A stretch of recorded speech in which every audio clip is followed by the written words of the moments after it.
உங்கள் ஒவ்வொருவருக்கும் மிக பெரிய ஆசீர்வாதங்களையும் பரிபூர்ண ஜீவனையும் வெற்றியையும் அறிவிக்கிறேன் இயேசுவின் நாமத்திலே.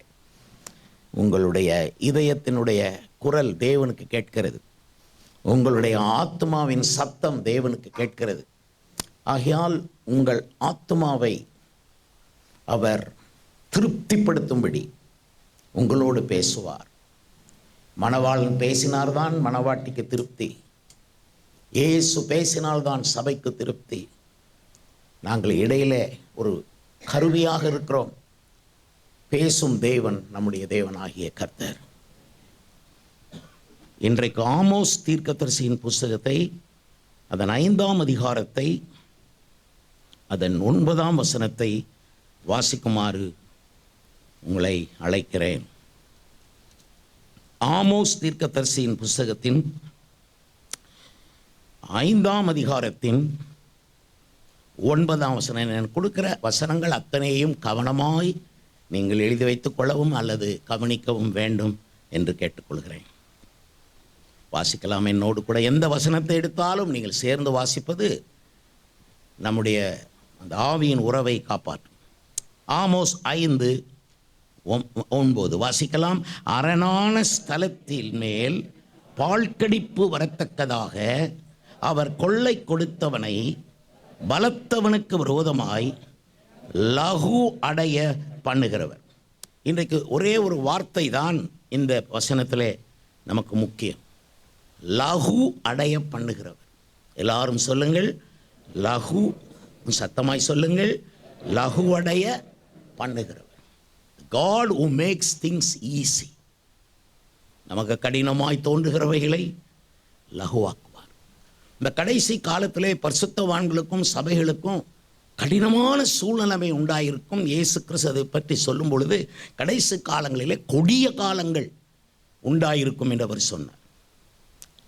இஸ்ரவேல் தேசத்தின் மேல் தேவன் வைத்திருக்கிற அந்த அளவற்ற அன்பை நீங்கள் அறிந்திருக்கிறீர்கள். அதனாலே இஸ்ரவேல் தேசத்துக்கு விரோதமாக உலகமே புறப்பட்டு போய் யுத்தம் பண்ணினாலும் கர்த்தர் பறந்து காக்கிற பட்சியை போல அந்த எருசலேமுக்காக அவர் பாதுகாக்கிறவராயிருப்பார். கர்த்தருக்கு ஸ்தோத்திரம் உண்டாவதாக. உன்னை தொடுகிறவன் என் கண்மணியை தொடுகிறான் என்று இன்றைக்கு நாம் நமக்கு எடுத்துக்கொள்கிறோம். ஆனால் இஸ்ரவேலை பார்த்து அப்படி சொன்னார், அவர்களை தொட முடியாது. அப்படி கர்த்தர் அவர்களை வைப்பார். அந்த இஸ்ரவேலுக்கு விரோதமாக 7 தலைகளையும் 10 கொம்புகளையும் உடைய வலு சர்ப்பம் அது புறப்பட்டதாக நாம் வெளிப்படுத்தல் 12ஆம் அதிகாரத்திலே வாசிக்கிறோம். அதில் பார்க்கும் பொழுது அப்பொழுது வேறொரு அடையாளம் வானத்திலே காணப்பட்டது. வசனம் 3. 7 தலைகளையும் 10 கொம்புகளையும் தன் தலைகளின் மேல் 7 முடிகளையும் உடைய சிவப்பான பெரிய வலு சர்ப்பம் இருந்தது. அதன் வாள் வானத்தின் நட்சத்திரங்களில் 3 பங்கை இழுத்து அவைகளை பூமியிலே தள்ளிற்று. பிரசவ வேதனைப்படுகிற அந்த ஸ்திரீ பிள்ளை பெற்றவுடனே அந்த பிள்ளையை பட்சித்து போடும்படிக்கு அந்த வலு சர்ப்பம் அவளுக்கு முன்பாக நின்றது. இது அந்த ஸ்திரீ என்று சொல்லுகிறது இஸ்ரவேல் தேசத்தை, இஸ்ரவேல் ஜனங்களை அது நமக்கு காட்டுகிறது. கர்த்தருக்கு ஸ்தோத்திரம். இந்த இஸ்ரவேல் ஜனங்கள் அந்த சந்ததியிலே பெற்றெடுக்கிற ஆண் பிள்ளை என்று சொல்லப்படுகிற இந்த ஆண் பிள்ளை கர்த்தராகிய இயேசு கிறிஸ்து. இஸ்ரவேலுடைய ஊற்றிலிருந்து வந்தவர் இயேசு கிறிஸ்து. இயேசு கிறிஸ்துனுடைய ஊற்றிலிருந்து வந்தவர்கள் நீங்களும் நானும். அப்போ இயேசு கிறிஸ்துவை அவர் பிறக்கும் போதே அழிக்க வேண்டும் என்று இந்த வலு சர்ப்பம் காத்து கிடந்தது. அதனால தான் இயேசு பிறந்த பொழுது அவரை எங்கே பிறப்பார் என்றே தெரியாத ஒரு இடத்துல அப்படி தீர்க்கதரிசிகள் சொல்லியிருந்தாலும் அது ஊருக்குள்ளே எங்கேயுமே இல்லாமல் வெளியே ஒரு இடத்துல கிச்சிலி மரத்தின் கீழ் உம்மை பெற்றேன் என்று எழுதியிருக்கிறது. வழியில் எங்கேயோ இயேசுவை பெற்றெடுத்து கொண்டு வந்து சத்திரத்திலே இடமில்லாததுனாலே சத்திரத்தின் முன்னணியிலே வைத்தார்கள். அங்கு பெற்றெடுக்கவில்லை. Somewhere we don't know. ஏன்னா அங்கே வலு சர்ப்பம் காத்திருந்தது. அதுக்கப்புறம் ஆண்டவர் இயேசுவினுடைய காலத்திலே அவரை அழிப்பதற்காக பிளான் போட்டபோது கர்த்தர் சொப்பனத்திலே அவங்களுக்கு தரிசனம் அளித்து நீ பிள்ளையை எடுத்துக்கொண்டு எகிப்துக்கு போய்விடு என்று சொல்ல யோசேப்பு இயேசுவின் தந்தை யோசேப்பு அவ்வாறே செய்து பிள்ளையை கொண்டு போய், இது தெரியாமல் அந்த ஏரோது ராஜா கீழே இருக்கிற 2 வயதுக்கு கீழே இருக்கிற அத்தனை ஆண் பிள்ளைகளையும் கொல்லும்படி கட்டளையிட்டான். இப்போ பாருங்கள், குழந்தைகள் கொல்லப்பட்ட ஒரு பெரிய ஒரு அழிவு. இதே மாதிரி தான் எகிப்து தேசத்தில் எபிரேயருடைய ஆண் பிள்ளைகள் எல்லாம் கொல்லப்படுகிற ஒரு பெரிய ஒரு நிலை அங்கே ஏற்பட்டது. அந்த கொலைகார தேசமாகிய, சின்ன பிள்ளைகளுக்கு பாதுகாப்பு இல்லாத தேசமாகிய அந்த எகிப்து தேசத்துக்கு தான் இயேசு போய் பாதுகாக்கப்பட்டார். சில வேளை பாதுகாப்பு இல்லாத இடத்துல உங்களை கர்த்தர் பாதுகாப்பார். அந்த தேசத்தில் பிள்ளையை குளித்து கொண்டார். அப்போ சின்ன குழந்தைகளை கொள்வதற்கு இந்த வலு சர்ப்பம் ரொம்ப முயற்சி எடுத்தது. அதுக்கப்புறம் இயேசுவை மலையிலிருந்து கீழே தள்ளி கொலை செய்ய பார்த்தது. சிலுவையில் இயேசுவை கொல்லும் பொழுது, அழிக்கும் பொழுது பிசாசுக்கே தெரியாது அவன் தலை அந்த மரணத்திலே நசுக்கப்படும் என்பது அவனுக்கு தெரியாது. கர்த்தருக்கு ஸ்தோத்திரம். இப்படி இயேசுனுடைய விஷயத்தில் இந்த வலு சர்ப்பம் ரொம்பவும் தலையிட்டது. அதனால தான் இயேசு பிசாசுகளை துரத்தினார், அசுத்த ஆவிகளை துரத்தினார் என்று வேதம் சொல்லுது. ஒவ்வொரு கட்டத்திலும் அந்த 7 தலைகளையும் 10 கொம்புகளும் உள்ள அந்த அசுத்தாவி ஒவ்வொரு நேரங்களும் வெவ்வேறு விதமாக, சில வேளை ஒரு மனிதனுக்குள்ளே மூலமாக, இப்படியாக ஆண்டவர் இயேசு பிசாசுகளை துரத்தவும் செய்தார். கர்த்தருக்கு ஸ்தோத்திரம். பரலோக ராஜ்யத்தை குறித்து பிரசங்கித்தார், பிசாசுகளை துரத்தினார், வியாதிகளை சுஸ்தமாக்கினார். அப்போது இதில் எல்லாத்திலையும் தலையிட்டது அந்த வலு சர்ப்பம். இதனாலே அந்த இஸ்ரவேலை தேவன் பாதுகாக்க வேண்டியதை செய்தார். இயேசுவையும் பாதுகாத்து, இயேசுவை கொடுத்த இஸ்ரவேலை ஆபிரகாமுக்கு கொடுத்த வாக்குத்தத்தத்தின்படி இன்று வரை பாதுகாக்கிறார், ரொம்ப பாதுகாப்பார். கர்த்தருக்கு ஸ்தோத்திரம். எருசலேமை சுற்றி மலைகள் இருக்குமா போல கர்த்தர் இது முதல் கொண்டு தம்முடைய ஜனத்தை சுற்றிலும் இருக்கிறார். அந்த மாதிரி அவர் பாதுகாப்பார். கர்த்தருக்கு ஸ்தோத்திரம். இதனாலே இந்த வலு சர்ப்பம் எரிச்சல் அடைகிறது, கடும் கோபம் கொள்கிறது. இந்த இஸ்ரவேலை ஜெயிக்க முடியவில்லையே என்று இந்த முழு உலகத்திலும் இருக்கிற உலகத்தின் அதிபதியாகிய பிசாசானவனுக்கு கடும் கோபம். இந்த கோபத்தோடு கூட அவன் இஸ்ரவேலை ஜெயிக்க முடியாதனாலே அந்த வேதனையில், அந்த கோபத்தில், அந்த எரிச்சலில் அந்த வலு சர்ப்பம் அங்கிருந்து சீறி பாய்ந்து எங்கே வருகிறது என்றால், தேவனுடைய கற்பனைகளை கைக்கொள்கிறவர்களும் இயேசு கிறிஸ்துவை பற்றிய சாட்சியை உடையவர்களும் ஆகிய மற்றவர்களுடனே, அதாவது சபையோடு கூட யுத்தம் பண்ண போயிற்று. ஆகவேதான் ஆபத்தான கடினமான காலங்கள் நமக்கு உண்டாயிருக்கும். நீங்கள் வெளிப்படுத்தல் 12ஆம் அதிகாரம் கடைசி வசனத்தை வாசித்து பாருங்கள். அப்பொழுது வலு சர்ப்பமானது ஸ்திரீயின் மேல், அதாவது இஸ்ரவேலின் மேல் கோபம் கொண்டு தேவனுடைய கற்பனைகளை கைக்கொள்கிறவர்களும் இயேசு கிறிஸ்துவை குறித்த சாட்சி உடையவர்களுமாகிய அவருடைய சந்ததியான மற்றவர்களுடனே, அதுதான் சபை, யுத்தம் பண்ண போயிட்டுனா அங்க முடியல. ஆகவே அந்த கடும் கோபத்தில் தான் அந்த வலு சர்ப்பம் சபையை தாக்க வரும். இயேசுனுடைய சபையில் உள்ள விசுவாசிகள் நீங்களும் நானும், நாம் தேவனுடைய கற்பனைகளை கைக்கொள்கிறவர்கள். பழைய ஏற்பாட்டு கற்பனைகளாக இருக்கட்டும், இயேசு குறிப்பிட்ட கட்டளைகளாக இருக்கட்டும், எல்லாத்தையும் கைக்கொள்ள விரும்பித்தான் சபைக்கு வருகிறோம். மனம் திரும்பி இருக்கிறோம், ஞானஸ்நானத்தை பெற்றிருக்கிறோம், இயேசுவின் மேல் விசுவாசத்தை வைத்திருக்கிறோம். இனி அவர் நம்மை ஒரு நல்ல சபையிலே, அவருக்கு பிரியமான சபையிலே வைத்து, நமக்கு இதயத்துக்கு ஏற்ற மெய்ப்பனை அல்ல, அவருடைய இதயத்துக்கு ஏற்ற மெய்ப்பனை நமக்கு தந்து, நமக்கு போதித்து போஷித்து நமக்கு அழகாக நடத்தி கொண்டு வருகிறார். நமக்கு ரொம்ப பாதுகாப்பு கொடுக்கிறார். நண்பர்களே, இயேசுனுடைய சபைக்கு அதிக பாதுகாப்பு தேவை, பயங்கர பாதுகாப்பு தேவை. ஏனால் அகில உலகத்திலும் இல்லை உள்ள சகல பொல்லாத பிசாசுகளும் குறிவைப்பது இயேசுனுடைய சபையை, ரட்சிக்கப்பட்டவர்கள். இதனால தான் ரட்சிக்கப்பட்டவர்களை நோக்கி அவன் சீறி பாய்ந்து அவர்களுக்கு இடையூறையும் உபத்திரவத்தையும் அவன் கொடுப்பது உண்டு. அதோடு ரட்சிக்கப்படாமலே ஆட்களை வைப்பானவன், ஞானஸ்நானம் எடுக்காமலே ஆட்களை வைத்து விடுவான். ஒரு சபையில் வருஷ கணக்கிலே ரட்சிக்கப்படாமலும் ஞானஸ்நானம் எடுக்காமலும் சபையிலே இருக்க வைக்கிறது யார் என்றால், இது உங்கள் பிரச்சனை, எந்த மனிதனுடைய பிரச்சனை இல்லை, இது பிசாசு. இப்போ நாங்கள் அதை உடைக்கணும். பிசாசினுடைய அந்த கடினமான சூழ்நிலைமையை உடைத்து நாங்கள் ஜெபிக்கிறோம். கர்த்தருக்கு ஸ்தோத்திரம். உடைத்து பிரசங்கம் பண்ணுகிறோம். இது ரொம்பவும் சீரியஸாக நீங்கள் எடுத்துக்கொள்ளணும். நீ கர்த்தருடைய பிள்ளை, உன்னை அசைக்க முடியாது. இஸ்ரவேலே அசைக்க முடியாதது போல் உன்னையும் அசைக்க முடியாது. அதில் சந்தேகம் இல்லை. ஆகிலும் தாக்குதல் இருக்கும், கடினமான தாக்குதல். உன் மகனே, உன்னை அவன் தாக்க முடியாமல் தோற்று போனால், நீ அவனை உபவாசம் இருந்து ஜெபம் பண்ணி தோற்கடித்தால், உன் மகனை பிடிப்பான், உன் மகளை பிடிப்பான், அவங்களுடைய உன் சந்ததியை பிடிக்குமா. அவருடைய சந்ததியான மற்றவர்களுடனே யுத்தம் பண்ண போயிட்டு. இதனால் உங்கள் பிள்ளைகளுக்காக ரொம்ப ஜெபிக்கணும்.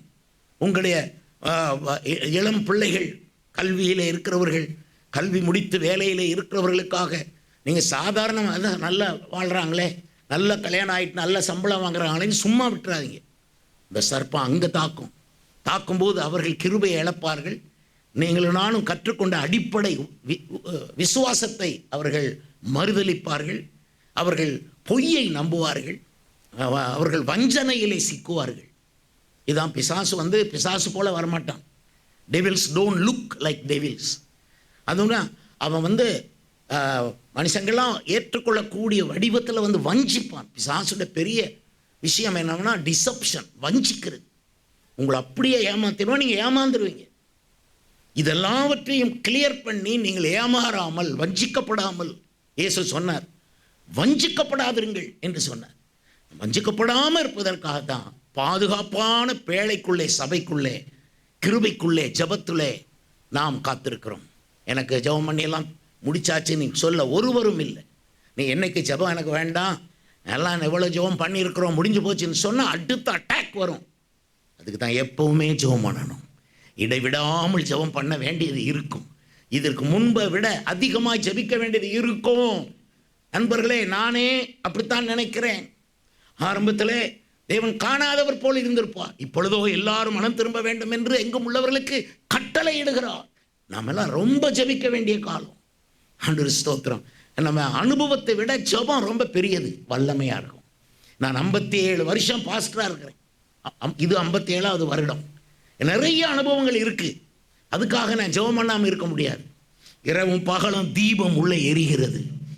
அந்த தீபம் சில வேளை நெருப்பாக எரிகிறது. அந்த ஜெப தீபம் நெருப்பாக எரியும். சில வேளை ரொம்ப வருத்தமாக இருக்கும் எனக்கு. ஐயோ, நிறைய மிஸ் பண்ணிட்டோமே வாழ்க்கையில், நம்ம அப்படி செஞ்சுருக்கலாம், இப்படி செஞ்சுருக்கலாம், இப்படி பண்ணி. நம்முடைய கனவுகளெல்லாம் ஓரளவு நிறைவேறி இருக்குது.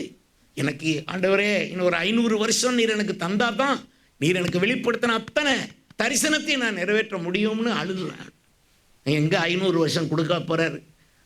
ஆனாலும் கேட்குறேன், ஆண்டவர் எனக்கு கொடுத்துருக்க பைபிள் வெளிப்பாடு அதை இன்னொரு ஆளுக்கு சொல்லணுமானா எனக்கு இன்னொரு 500 வருஷம் இருந்தால் தான் சொல்ல முடியும். அவ்வளோ வெளிப்பாடு பைபிளில் கொடுத்துருக்கிறார். அப்படியே என் வெளிப்பாடை கேட்கறதுக்கு நீங்கள் உட்கார்ந்தீங்கன்னா நீங்களும் 500 வருஷம் இருந்தால் தான் முடியும். அப்படியெல்லாம் நான் ஆண்டவர்கிட்ட புலம்பி கொண்டு இருப்பேன். ஏன்னா அவ்வளோ பெரிய தேவன், சர்வ வல்லமுள்ள தேவன். அவர் வரும்பொழுது பூமியும் வானமும் அகன்று போகும். ஆண்டவருக்கு ஸ்தோத்திரம். நாம் மாத்திரம்தான் புறாரூபம் கொண்டு பறந்து அவரிடத்தில் போவோம். பாருங்கள், நம்ம பூமியில் ஒட்டி இருக்க மாட்டோம். ஒட்டாமல் தானே வாழ்கிறோம். தண்ணீரில் ஒட்டாத தாமரை இலை போல தான் நம்ம உலகம் ஒட்ட மாட்டோம்.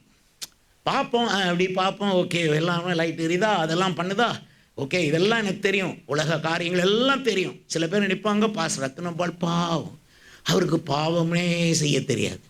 வந்து பாரு, கர்த்தருக்கு ஸ்தோத்திரம். உன்னை விட பெரிய பாவியாக இருந்த வேணாம். அல்லேலூயா. இப்போ பார்த்தா சின்ன ஆளாக தெரியுறேன், அப்படி தானே? எத்தனை பேர்கிட்ட கொஞ்சம் அசந்திங்கன்னா உங்கள்கிட்ட இருந்து பிட் பாக்கெட் அடிச்சிருவேன். ஆமாம், கொஞ்சம் அசந்தாங்க கூட இடிச்சிட்டு வாங்க, பார்த்துக்கிடுவோம். அருமையானவர்களே, அப்படியெல்லாம் வாழ்ந்தவனை பிடிச்சு இழுத்து ஒரு பரிசுத்தவனாக கொண்டு வரலாம். என்ன கிருபை! இயேசு எவ்வளோ அன்புள்ளவர். நான் இயேசுகிட்ட வந்ததே, நான் தாயிட்ட வந்த மாதிரி வந்தேன். அம்மா கிட்ட வந்தேன். 8 வயசில் அம்மா இறந்துட்டாங்களா. அப்போ நான் வெளியே எங்கள் அப்பா துரத்தி விட்டாங்களா. ரொம்ப வேதனையாக இருந்தேன்னா அப்படியே அழுவேன் சும்மா. எனக்கு அந்த சபைக்கு ஃபஸ்ட்டு போன போது அழுகிற சகோதரன்னு தான் பேர் வச்சாங்க. அழுது இவ்வளோ முன்னேறிட்டேன். அல்லேலூயா, அல்லேலூயா. சிரித்து போனவங்கெல்லாம் விழுந்து போனாங்க. கொரோனாவில் மரித்து போனாங்க. டாக்டர்கள் கையில் சிக்கி சிதைந்தார்கள். நாங்கள் அழுது அழுது முன்னேறணும். நாங்கள் கண்ணீர் விட்டு கதறி அழுதுனால தான் மற்றவங்களை சந்தோஷமாக வைக்க எங்களுக்கு வரம் கொடுத்தார். உங்களுக்கு என்ன பிரச்சனைனாலும் இயேசு தீர்ப்பார். ஹல்லேலூயா. அதில் எந்த சந்தேகமும் இல்லை. ஆகவே சபை என்றால் நீங்கள் ரட்சிக்கப்பட்ட நீங்கள் தான். உங்களோட கட்டடத்தோடு போய் வலு சர்ப்பம் மோதாது. கட்டடங்கள்லாம் பெருசு பெருசாக இருக்கும். மோதுறதெல்லாம் உங்கள் லைஃப்பில் மோதும். உங்களை ஒன்றும் பண்ண முடியாதுன்னு அவனுக்கே ஒரு நிச்சயம் வந்த பிறகு தான் உங்கள் பிள்ளைகளை தாக்க புறப்படுவோம். அதனால் நீங்கள் ரொம்ப ஸ்ட்ராங்காகவும் இருக்கணும். உங்கள் பிள்ளைகளை ரொம்ப வலுப்படுத்த வேண்டும். இயேசுவை நம்பு, போ, இங்கே என்ன கேட்குற, கர்த்தரை நம்பு, அவர் உனக்கு தருவார் அப்படின்ட்டு பெற்றோர்கள் கொஞ்சம் முரட்டுத்தனம் பண்ணணும். அல்லேலூயா. ஆமாம், சலுகை ரொம்ப பண்ணி பிள்ளை ஜெபிக்க முடியாமல் நீங்கள் கெடுத்துடக்கூடாது. பிள்ளை ஜெபம் பண்ணிட்டு வா, போ, அதில் ஒரு அரை மணி நேரம் ஜெபம் பண்ணு, ஃபீஸ் கட்டணுமா, அரை மணி நேரம் ஜெபம் பண்ணு. இந்த மாதிரி சின்ன சின்ன விஷயங்களில் பழக்குங்க. பிள்ளைகள் இயேசுவை பிடிக்கட்டும். அதை விட என்ன இருக்குது? அவங்க இயேசுவை பிடிச்சாட்டா உங்களுக்கு பெருமை. நித்தியத்தில் ஏசாயா சொல்கிறான், இதோ நானும் கர்த்தர் எனக்கு கொடுத்த பிள்ளைகளும் இஸ்ரவேலிலே அடையாளங்களும் அற்புதங்களுமாக இருக்கிறோம் சொல்ல. கர்த்தருக்கு ஸ்தோத்திரம் உண்டாவதாக. ஸோ இந்த மாதிரி அந்த வலுசற்பம் தாக்குது. அதுதான் ரொம்ப கடினமானது. அதுக்கு சபையில் உபவாசங்கள் வேணும், ஜபங்கள் வேணும். உபவாச ஜபங்களுக்கு எத்தனை பேர் வருகிறீர்கள்? உபவாச ஜபங்களுக்கு சில வேளை உங்கள் அலுவல் நிமித்தமாக நேரம் கிடைக்காவிட்டாலும் ஏதோ ஒரு மாதத்தில் ஒரு நாள் ப்ரேயர் மாத்திரம் அதுக்குன்னு கூடும். அதை அரை இரவு ஜபமோ முழு இரவு ஜபமோ உபவாச ஜபமோன்னு சொல்லி எல்லாம் இருக்கும். ஆனாலும் நான் சொல்ல வேண்டியதை நான் சொல்கிறேன். அந்த ஜபங்களில் பங்கு பெறுங்க. அதனால தான் ஆண்டவர் சொன்னார், சம்பவிக்க போகிற இவைகளுக்கெல்லாம் தப்பி மனுஷகுமாரனுக்கு முன்பாக நிற்க பாத்திரவான்களாய் எண்ணப்படும் பொருட்டு நீங்கள் எப்பொழுதும் ஜபம் பண்ணி விழித்திருங்கள்னு சொன்னார். அதனால் ஜபத்தை விட்டுறாய். ஆண்டவருக்கு ஸ்தோத்திரம் உண்டாவதாக. இப்படி வலுசற்பம் சபையை தாக்குற நேரத்தில் சபையில் இருக்கிற பரிசுத்தவான்களுடைய நிலை என்ன? அதுவும் ரொம்ப டஃப்பான ஒரு நிலை தான். என்ன என்பதை தானியேல் புஸ்தகம் 12ஆம் அதிகாரத்தின் 7ஆம் வசனத்தின் கடைசி பகுதியிலே தான் நாம் அதை பார்க்க வேண்டும்.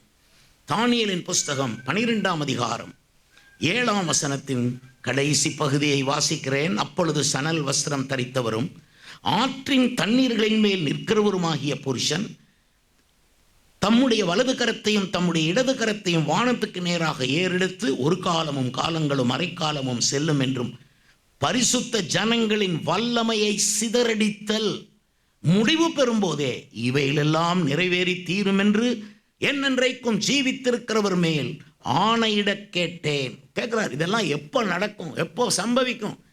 உடனே சணல் வஸ்திரம் தரித்தவர், இது கர்த்தராகிய இயேசுவை காட்டுகிறது.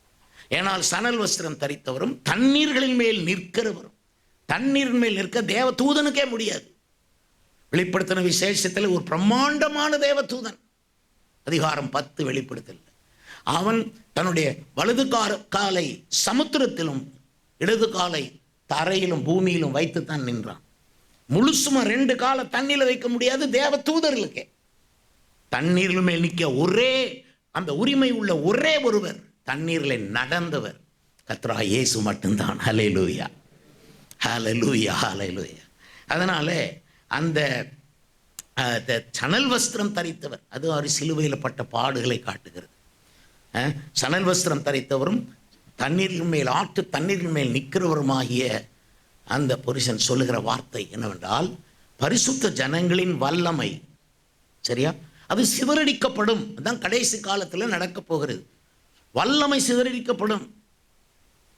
அது முடிவு பெறும்போதே இவையெல்லாம் நிறைவேறி இயேசு வருவார். கர்த்தருக்கு ஸ்தோத்திரம்.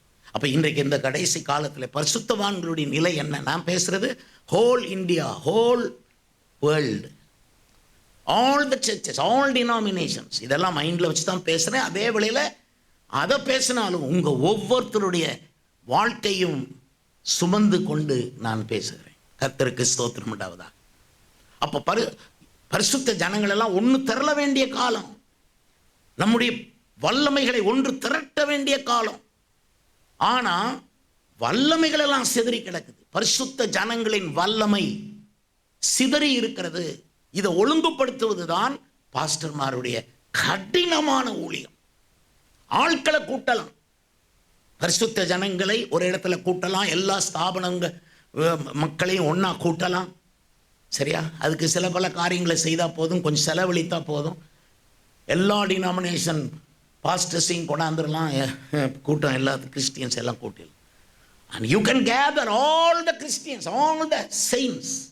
But it is very hard and tough to gather the power of the saints.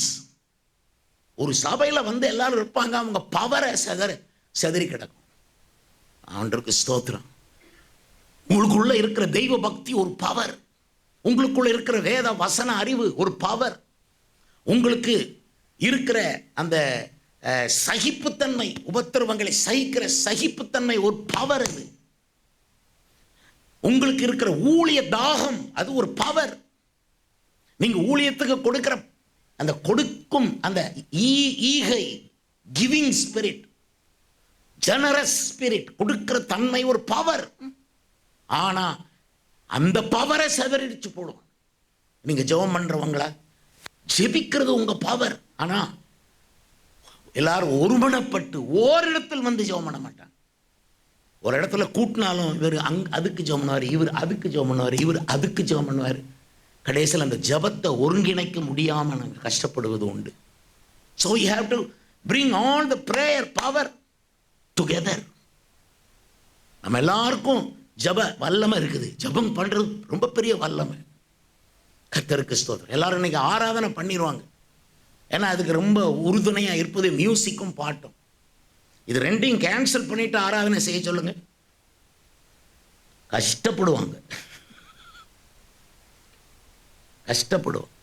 இருக்கட்டுமே, ஆராதனை ஒரு வல்லமை, ஜெபிக்கிறது ஒரு வல்லமை, கொடுக்கிறது ஒரு பவர். இந்த ஒரு மனம் இருப்பதுங்க, ஒன் ஹார்ட், அது என்ன பெரிய பவர் தெரியுமா? அவர்கள் எல்லாரும் ஒருமனப்பட்டு ஓரிடத்தில் வந்திருந்தார்கள். அப்போ பலத்த காற்றடிக்கிற முழக்கம் போல வானத்திலிருந்து ஒரு சத்தம் உண்டாகி அவர் உட்கார்ந்திருந்த வீடு முழுவதும் நிரப்பிட்டு, என்னைக்குத்தான் பரலோகம் நம்மளை நம்புமோ தெரியாது. எனக்கு வருத்தமா இருக்குது. ஒரே சபையில் உட்கார்ந்து நம்ம அங்கே நினைப்போம், அவரை நினைப்போம், இதை நினைப்போம், அங்கே நினைப்போம், இங்கே நினைக்க மாட்டோம். நம்ம சபை இதைத்தான் மைனா வைக்கணும். நம்ம தரிசனத்தெல்லாம் ஒன்று கூட்டணும். ஆளாளுக்கு தரிசனம், இண்டிவிஜுவல் விஷன் உங்களுக்கு இருக்கு, இண்டிவிஜுவல் ட்ரீம்ஸ் உங்களுக்கு இருக்கு. Bring everything together. Praying power, individual prayer power, bring together. It is very tough, hard. நான் இவ்வளோ வருஷம் ஊழியம் செஞ்சவன் சொல்கிறேன். ஆனால் இந்த கடின விஷயத்தில் பரிசுத்த ஆவியானவர் தலையிட்டு அதை லகுவாக்குகிறார். கர்த்தருக்கு ஸ்தோத்திரம். இன்னைக்கு லகுவாக்குகிறவரை பார்க்க வந்திருக்கிறோம். இது வேறு எந்த திறமையினாலும் முடியாது, அவரே லகுவாக்க வேண்டும். பரிசுத்தவான்களுடைய வல்லமையை அவர் ஒன்றாக திரட்ட வேண்டும். அதற்கு பாஸ்டர்களுக்கு கர்த்தர் அந்த அதிகாரத்தையும் வல்லமையும் கொடுக்க வேண்டும். குட் ஸ்பிரிட் பாஸ்டர் மேலே இருக்கணும். அந்த பாஸ்டரை வச்சு தாங்க ஊழியமே நடக்கும். ஆண்டவருக்கு ஸ்தோத்திரம். சிலர் தங்களில் 10% அர்ப்பணிப்பார்கள், சிலர் தங்கள் 90% சபையில் அர்ப்பணிப்பார்கள், சிலர் 70% ஒப்பு கொடுத்திருப்பார்கள், சிலர் இன்னை ஒப்பு கொடுக்கவான்னு ஒரு 6 மாதம் யோசித்துக்கிட்டு இருப்பாங்க. 10% ஒப்பு கொடுக்க 6 மாதம் உட்காந்து யோசிப்பாங்க. சபைக்கு தன்னை ஒப்பு கொடுக்க, இயேசுக்கு ஒப்பு கொடுக்க, நம்முடைய நம்முடைய நம்முடைய அந்த ஜப வல்லமையை ஒப்பு கொடுக்க. Can we put everything together in this church? நான் எத்தனை வருஷம் இந்த சபைக்கு வாரேன். நல்ல சின்ன ஊழியமாக இருந்த போதே நல்ல நம்பிக்கை இருந்தது. இந்த சபை வளர்ந்து பெருகி இது இந்த தேசத்துக்கும் மற்ற தேசங்களுக்கும் பெரிய ஆசீர்வாதமாக இருக்கும் என்று அந்த தரிசனத்தோடு நான் வந்தேன். கர்த்தருக்கு ஸ்தோத்திரம். வந்த ஆரம்பத்திலே அந்த தரிசனத்தை கொடுத்தார். சிங்கப்பூரில் அவ்வாறே ஒரு குறிப்பிட்ட சபையை குறித்த தரிசனத்தை கொடுத்திருப்பார். தரிசனத்தை விரிவாக்குகிற வேலை தான் என்னுடைய வேலை. உங்களுக்குள்ள சின்ன விஷன் இருக்கும், சின்ன ட்ரீம் இருக்கும், அதை என்லார்ஜ் பண்ணுற வேலை எங்களுக்கு இருக்கு. அதெல்லாம் ஒன்றா கூட்டுற வேலை எங்களுக்கு இருக்கு. ஆண்டவருக்கு ஸ்தோத்திரம். Bring everything together. பரிசுத்த ஜனங்களுடைய வல்லமை ஒன்று கொண்டாந்துட்டீங்கன்னா அதுக்கப்புறம் ஒரு தடையும் இல்லை. இப்போ இதை உதாரணத்துக்கு சொன்னால் உங்கள் ஃபேமிலி எடுத்துக்கொள்ளுங்க. ஹஸ்பண்ட், ஒய்ஃப், பிள்ளைங்க, 3 பிள்ளைகளா 2 பிள்ளைகளா, ஓகே. உங்கள் ஃபேமிலி பவரே இன்னும் செதறி கிடக்கு. Bring those things together. அந்த கணவர் என்ன சொல்றாரோ அவர் தான் சூரியன். அவர் சொல்றத அப்படியே செய்கிற மனைவியும் பிள்ளைகளும் இருந்தால் அது ஓரளவு குடும்ப ஒருமை, குடும்பத்தினுடைய பவர் ஒன்றா கூடும். அதே சிதறி கிடக்குது. ஒரு ஒரு கணவர் வந்து காங்கிரஸ், மனைவி ஏடிஎம்கே, இப்படி சொன்னா விளங்கும். ஆண்டவருக்கு ஸ்தோத்திரம். ஆளுக்கு ஒரு கொடியை வச்சுக்கிட்டு இருப்பாங்க. வீடுகளை எத்தனை கொடியை கொண்டு வைக்க? ஸோ இப்படி பிரிஞ்சிருந்தா என்ன செய்ய? இதுதான் கடைசி காலத்து கடினமான விஷயமாக இருக்கிறது. நீங்கள் ஏசாயா 21ஆம் அதிகாரத்தின் 2ஆம் வசனத்தை வாசித்து பாருங்கள். ஃபர்ஸ்ட் போர்ஷன் மட்டுமே வாசித்தால், கொடிய தரிசனம் எனக்கு தெரிவிக்கப்பட்டிருக்கிறது என்று ஏசாயா தீர்க்கதரிசி சொல்லுகிறான். எப்படிப்பட்ட தரிசனம்? கொடிய தரிசனம். நானும் ஒருத்தரை வாசிக்கிறேன், எனக்கும் வாசிக்கிறதுக்கு ரொம்ப இஷ்டம். எப்படி போட்டிருக்கு? கொடிய தரிசனம் எனக்கு தெரிவிக்கப்பட்டிருக்கிறது. துரோகி துரோகம் பண்ணி பாழாக்குகிறவன் பாழாக்கி கொண்டே இருக்கிறான். எல்லாமே எழும்பு, மேதியாவே முற்றுகை போடு, அதனால் உண்டான தவிப்பை எல்லாம் ஒழிய பண்ணுவேன். எதனால் உண்டான தவிப்பை என்றால், அந்த கொடிய தரிசனத்தினால் உண்டான தவிப்பை. இன்னொரு வார்த்தையில் சொன்ன போனால், துரோகி துரோகம் பண்ணி பாழாக்குற துரோகம். நிறைய பேர் துரோகம் பண்ணுவார்கள். தானியேல் 11ஆம் அதிகாரத்தை வாசித்து பாருங்கள். உடன்படிக்கைக்கு துரோகம் செய்கிறவர்களை அந்தி கிறிஸ்து அனுசரிப்பான், கூட சேர்ந்து போவான். நம்ம செய்கிற தவறுகளை கூட அவன் சகிச்சு, பரவாயில்ல நீ செய் சொல்லி நம்ம கூட அனுசரித்து போவான். இயேசு வந்து பாவத்தோடு அனுசரிக்க மாட்டார். he will not compromise. But அந்தி கிறிஸ்து compromise, nothing to worry, you just do it சொல்லி காம்ப்ரமைஸ் பண்ணுவான். கர்த்தருக்கு ஸ்தோத்திரம். இதனால நிறைய பேர் துரோகம் பண்ணுவாங்க. உடன்படிக்கைக்கு துரோகம்னு சொன்னால் ரெண்டு. ஒன்று, நம்ம இயேசு கிறிஸ்துவை ஏற்றுக்கொண்டு ஞானஸ்நானம் எடுத்த ஞானஸ்நானத்துக்கு அந்த உடன்படிக்கைக்கு துரோகம் பண்ணுவாங்க. ஞானஸ்நானம் எடுத்துட்டேன்னு கூட தெரியாம தாறுமாறா வாழ்வாங்க, தாறுமாறா பேசுவாங்க, தாறுமாறா நடப்பாங்க, தாறுமாறா செலவழிப்பாங்க. கர்த்தர் இடத்துல அவங்க திரும்பி வர்றதுக்கு மாட்டாங்க, அவரை கனம் பண்ண மாட்டாங்க. இன்னொருத்தவங்க இயேசுவை கனம் பண்ணாதனால எங்களுக்கு அழுகையாக தான் வரும். ஏன்னா நாங்கள் வந்து இயேசுவின் பட்சம் நிற்கிறவங்க. நீங்கள் அவரை கனம் பண்ணணும். அவர் சொல்கிறார், என்னை கனம் பண்ணுகிறவனை நான் கனம் பண்ணுவேன் சொல்கிறார். நீங்கள் அவரை ஆனர் பண்ணவே தெரியலன்னா உங்கள் லைஃப் வந்து உங்களுடைய ஆனர் குறைஞ்சிரும், அல்லது கெட்டு போகும். கர்த்தருக்கு ஸ்தோத்திரம். நிறைய பேர் துரோகம் பண்ணுவோம். அதான் அந்த கடைசி காலத்தில் துரோகம், உடன்படிக்கைக்கு துரோகம், விவாக உடன்படிக்கைக்கு கூட துரோகம் பண்ணுவோம். ஆண்டவருக்கு ஸ்தோத்திரம். கொடிய காலங்கள். திருமண உடன்படிக்கைக்கு துரோகம்னா அதை யோசித்து பாருங்க. எத்தனை ஜெப விண்ணப்பங்கள் வரும் எங்கள்கிட்ட, வந்து கதறுவாங்க, வந்து அழுவாங்க, இந்த மாதிரி இருக்கேன்னு சொல்லி. எனக்கு என்ன செய்யன்னு தெரியாது, பாவம் போல இருப்பாங்க. எனக்கு ஆண்டவரே அதிகாரம் பத்தலை, எனக்கு இன்னும் பரிசுத்தாவின் அதிகாரத்தை கொடுன்னு கேட்டுக்கிறேன். அப்போ நான் கூட சொல்லுவேன், ஆண்டவரே will you not believe a little more, என்னை கூட கொஞ்சம் நம்புங்கப்பா அப்படின்னு ரொம்ப தனியாக உட்காந்து புலம்புற மாதிரி தான். இவ்வளோதானே நம்பியிருக்கீங்க, நிறைய நம்புங்க ஆண்டவரே, நிறைய அதிகாரத்தை எனக்கு கொடுங்க. மனைவியை விட்டுட்டு தாறுமாறா ஒரு கணவன் நடந்தா நான் இங்கே இருந்து சும்மா ஆசைப்படுவேன். இங்கே இருந்து இப்படி கையை நீட்டினா என் கையிலிருந்து நெருப்பு வரணும். நிலமோ நினைப்பேன், நான் நடக்கவா செய்து. நானும் பார்த்தேன், நெருப்பையும் காணும், ஒன்றையும் காணும். எனக்கு அவனை கணவனை மனைவியை விட்டுட்டு போகிற அல்லது கணவனை விட்டுட்டு போகிற ஆள் இங்கே நின்று ஜெபிக்கணும். இங்கே நின்று அப்படி ஜெபிக்கும் பொழுதோ பாடும்போதோ கர்த்தர் அவன் காதை பிடிச்சி இப்படியே ரோட்டில் கூட்டிகிட்டு வரணும். மனைவிட்டு போ போ நேராக போனாங்க. இது மனைவி விஷயம் மட்டும் இல்லை, நீங்கள் ஒருத்தரும் சபையோடையும் உடன்படிக்கை பண்ணி தான் அங்கே வாரீங்க. சபைக்கு வராமல் எங்கே தெரிஞ்சாலும் அப்படியே பிடிச்சி இந்த வழியாக ஏறுற, படியில் ஏறு, படியில் ஏறு, ஷூஸ் அங்கே கழட்டு படியிலுங்க ஏறு, இங்கே கொண்டாந்து உங்களை உட்கார வைக்கிற வரைக்கும் காதை விடப்படாது. காதுள்ளவன் கேட்க கடவன். கர்த்தருக்கு ஸ்தோத்திரம் உண்டாது. இப்படியெல்லாம் நாங்கள் ஆசைப்படுவோம்.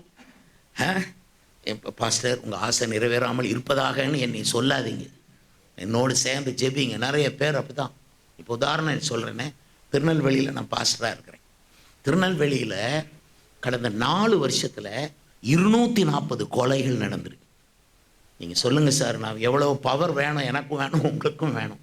என்னை இந்த மேடையில் ஏற்றுறதுக்கு நீ எவ்வளவு பவர் எனக்கு வேணும்னு நீங்களே யோசித்து பாருங்கள். 4 வருஷத்தில் 240 கொலை. திருநெல்வேலி மாவட்டத்தில் எப்போ என்ன கொலை நடக்கும்னே தெரியாத கொலைகார ஆவியோடு நடுவில் நாங்கள் சபை நடத்துகிறோம், ஊழியம் செய்கிறோம். ஆனால் எங்களுக்கு ஒரு ரெப்யூட்டேஷனை தேவன் தந்திருக்கிறார். எல்லாரும் எங்களை நேசிப்பாங்க. முந்தி ஒருத்தர் இருந்தார் திருநெல்வேலி பெருமாள்புரம்ங்கிற இடத்துல, அவர் செல்வின் ஒருத்தர். அவர் ரொம்ப முக்கியமான ஆள் அந்த ஏரியாவில். இப்போ வரைக்கும் அவரை கொண்டாடுறாங்க. அவர் என்கிட்ட ஜெபம் பண்ண வருவார். ஒவ்வொரு புதன்கிழமையும் என்னை தேடி வந்துடுவார். அப்படி வந்து கடைசியில் ஒரு நாள் நான் அவருடைய வீட்டுக்கு போனேன். அந்த சிஸ்டர் இருந்தாங்க. எங்கன்னு கேட்டேன். அப்போ அந்தாங்க ஜிம்மில் இருக்காருந்தாங்க. உடனே நான் நடந்து போனேன் ஜிம்மை நோக்கி. அங்கே போய் பார்த்தா அவர் ஒரு இந்த எக்ஸசைஸ் பண்ணுற இடத்துல என்னெல்லாமோ பண்ணிட்டு இருந்தார். என்னை கண்டவுடனே ஓடி வந்து முழங்கால் போட்டார் மண்ணில்.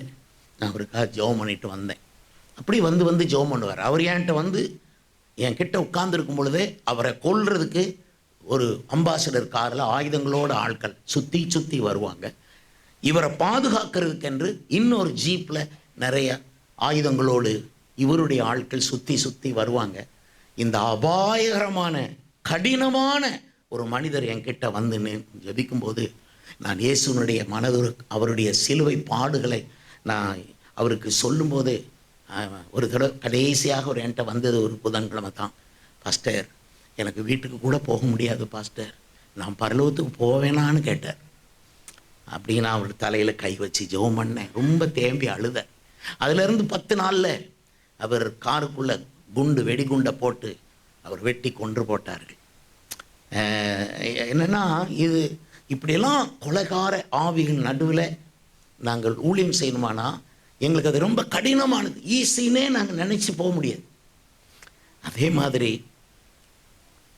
பிசாசானவன் அவன் திருடவும் கொல்லவும் அழிக்கவும் வரான். உங்கள்கிட்ட வந்து உங்களை கொஞ்சிட்டு போக மாட்டான்.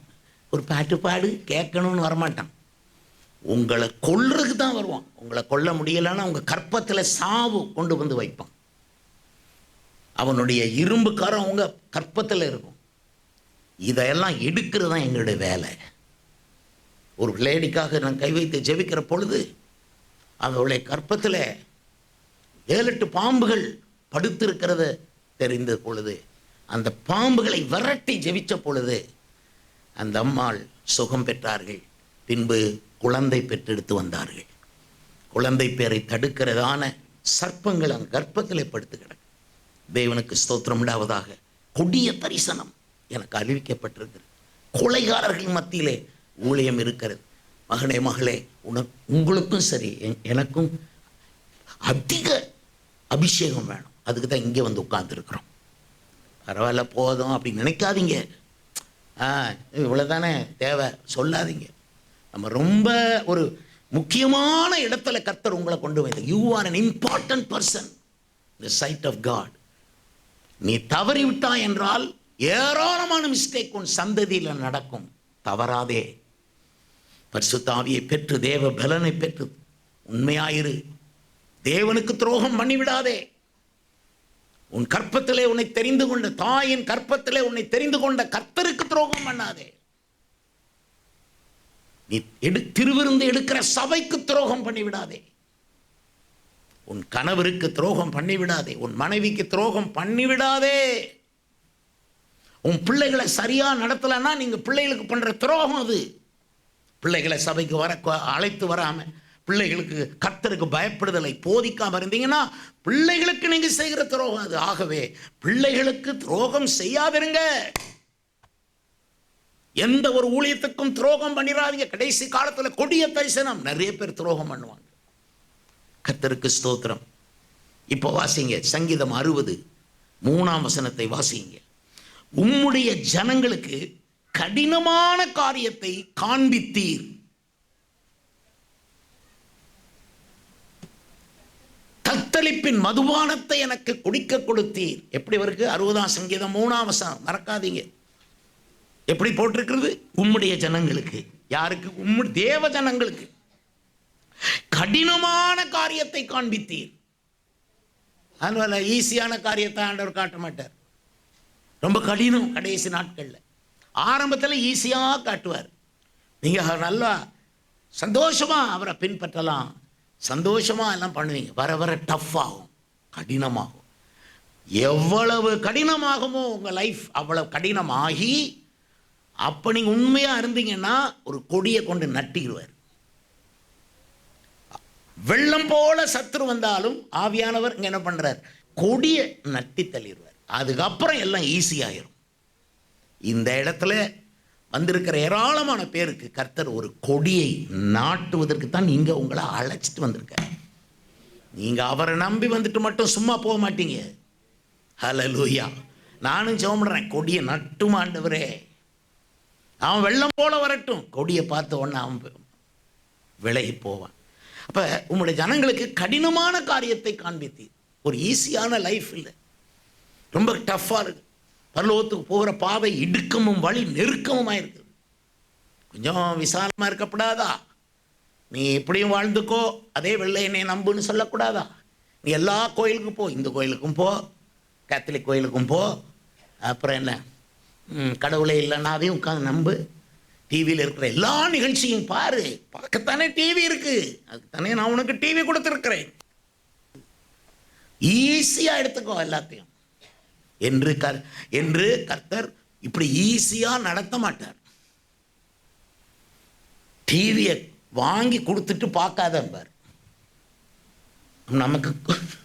நமக்கே ஐயா அப்பமே தடுத்துருக்கணும்ல, தென்னை வாங்கி நாங்கள்லாம் மாட்டிட்டோமே.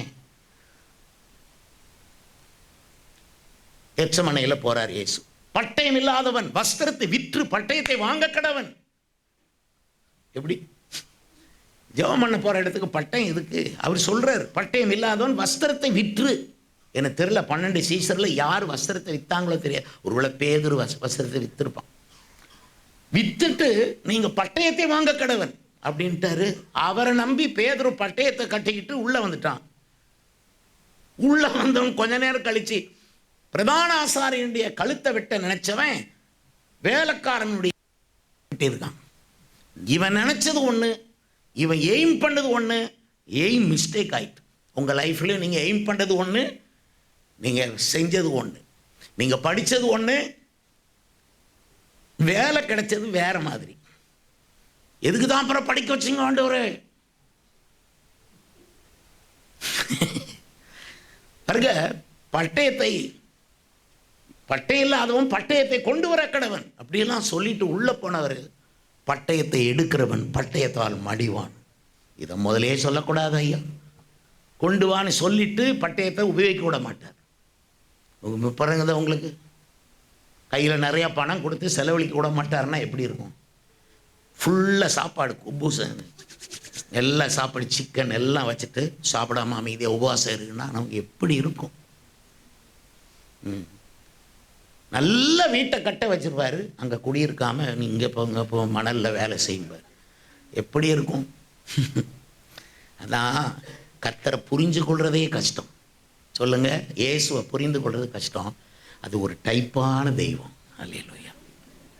அவரவர் அவன் மனைவிட்டு கேளுங்க, உன் ஹஸ்பண்ட் இப்படி, ஐயோ அவர் ஒரு டைப்பானவருங்க. எந்த டைப்புனே கண்டுபிடிக்கவே எனக்கு 20 வருஷம் ஆயிட்டு. ஒரு டிஃப்ரெண்ட் டைப்பான ஆளாக இருக்கார்.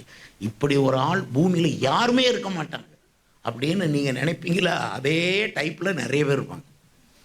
சரி, எப்படியா பார்த்தாலும் உங்கள் ஹஸ்பண்டே ஒரு டைப்பானவர்னா மணவாளன் உடைய டைப்பு இப்படி அவர்கிட்ட வாழ்கிறது இப்படி அட்ஜஸ்ட் பண்ணி வாழ்கிறீங்க. ஏன் இவர்கிட்ட அட்ஜஸ்ட் பண்ணி வாழ முடியலை? இவர்கிட்டையும் அட்ஜஸ்ட் பண்ண முடியும், பட் வித்தியாசமான டைப். சும்மா இருக்காமல் நம்ம பேதுரு படகு நைட்லாம் பிரயாசப்பட்டு ஒன்றும் அகப்படலை. காலையில் அவன் வலையை அலசி கொண்டிருக்கிறான். இவர் அங்கேருந்து வாராரு. அவன் ஆழத்தில் தள்ளி கொண்டு போய் மீன் பிடிக்கும்படி வலையை போடு அப்படின்னாரு. இவன் முழுது பிரயாசப்பட்டேன், ஒன்றும் கிடைக்கலன்னா. அப்பவும் சரி உங்களுடைய வார்த்தையின்படி போகிறேன்னு கூட நல்லதானே போனான். கீழ்ப்படிஞ்சு போனால் மீனாக வருது. தாம் படகை நிரப்பி ஃப்ரெண்டையை கூப்பிட்டு 2 படகுகளும் அமிழத்தக்கதாக நிரப்பி மீன்களை பார்த்த உடனே அவன் சம்பாத்தியத்தை பார்த்த உடனே அவனுக்கு அத்தனை சந்தோஷம். இப்படியோ நான் நினைக்கலையே, இவ்வளோ சம்பாதிப்பேன் நினைக்கலையே, ஆகா இவ்வளவு சம்பளம் நினைக்க, இவ்வளோ பண்ண. உடனே மீனை பார்த்தவன அவன் அவ்வளவு கனவு கண்டிருப்பான். ஃபாலோ மீ அப்படின்ட்டு போயிட்டார். இவன் அவளத்தையும் விட்டுட்டு இயேசு பின்னால் போனான். அப்போ இதை முதலையே கூப்பிட்டுருக்கலாம்ல. படகு 2 காலியாக இருக்கும்போது வான்னா நிறைய பேர் வந்துடுவாங்க ஊழியத்துக்கே. நிறைய பேர் பாருங்கள், வேலை இல்லைன்னு பாஸ்டர் ஊழியத்துக்கு வரேன். ஒரு அம்மா வந்து சொல்லுது, பாஸ்டர் இவன் அடங்க மாட்டேங்கிறான், கிட் பண்ணுறான், அப்பாவை அடிக்க போகிறான், பிரச்சனை பண்ணுறான், ஜாமான்லாம் உடைக்கிறான், அவன் படிக்கவே மாட்டேங்கிறான், ஊழியத்துக்காக அவனை சேர்த்துக்கிடுங்க பாஸ்டர். இனி என்னை என்ன நினச்ச நீ எங்களை? நாங்கள் இந்த இது சரி அது வேண்டாம். இப்படி ஆட்களை தான் மக்களும். ஒரு அம்மா கொண்டு காணிக்க கொடுத்துச்சு. ஒரு ஒரு ஒரு ஒரு ஒரு கோழி கொண்டு காணிக்க. பாஸ்டர் கோழி ரொம்ப நல்லது, அது தெரியும், கொண்டாங்க. பேக்ல இருந்து வெளியே எடுத்தது அந்த கோழி இப்படி கிடக்கு. அது நோய் பிடிச்சி 2 நாளில் செத்துரும். அதை கொண்டு பாஸ்டர் காணிக்க கொடுக்குறேன் பாஸ்டர். நோஞ்சான்களை ஊழியத்துக்கு கொடுத்துட்டு நல்லவங்களை மறைச்சு வைக்கிறது பெற்றோருடைய சாகசம். பெற்றோர் கொடுக்க மாட்டாங்க நல்லவங்களை. அதனால தான் ஈசாக்கு ரொம்ப நல்லவன், குடுன்ட்டார், தகன பலி இடுன்ட்டார். இவனுக்கு ஒரு கேள்வி கேட்காம கொண்டு விட்டான். சும்மா ஆபிரகாமின் சந்ததின்னு சொல்லாதீங்க, உங்களை நான் நம்பவே மாட்டேன். கஷ்டப்பட்டு நான் பெரிய டாக்டராக படிக்க வச்சேன், பெரிய இன்ஜினியராக படிக்க வச்சேன், சும்மா ஊழியத்துக்கு நான் எப்படி?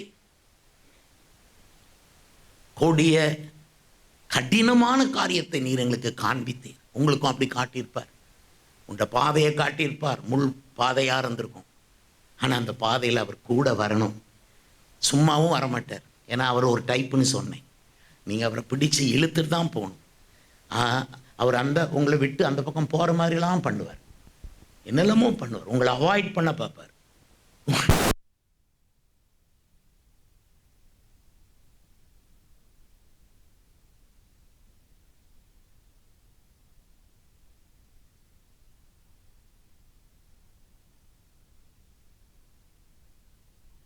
கூப்பிட்டாங்களாம். உடனே தான் உள்ள வந்த.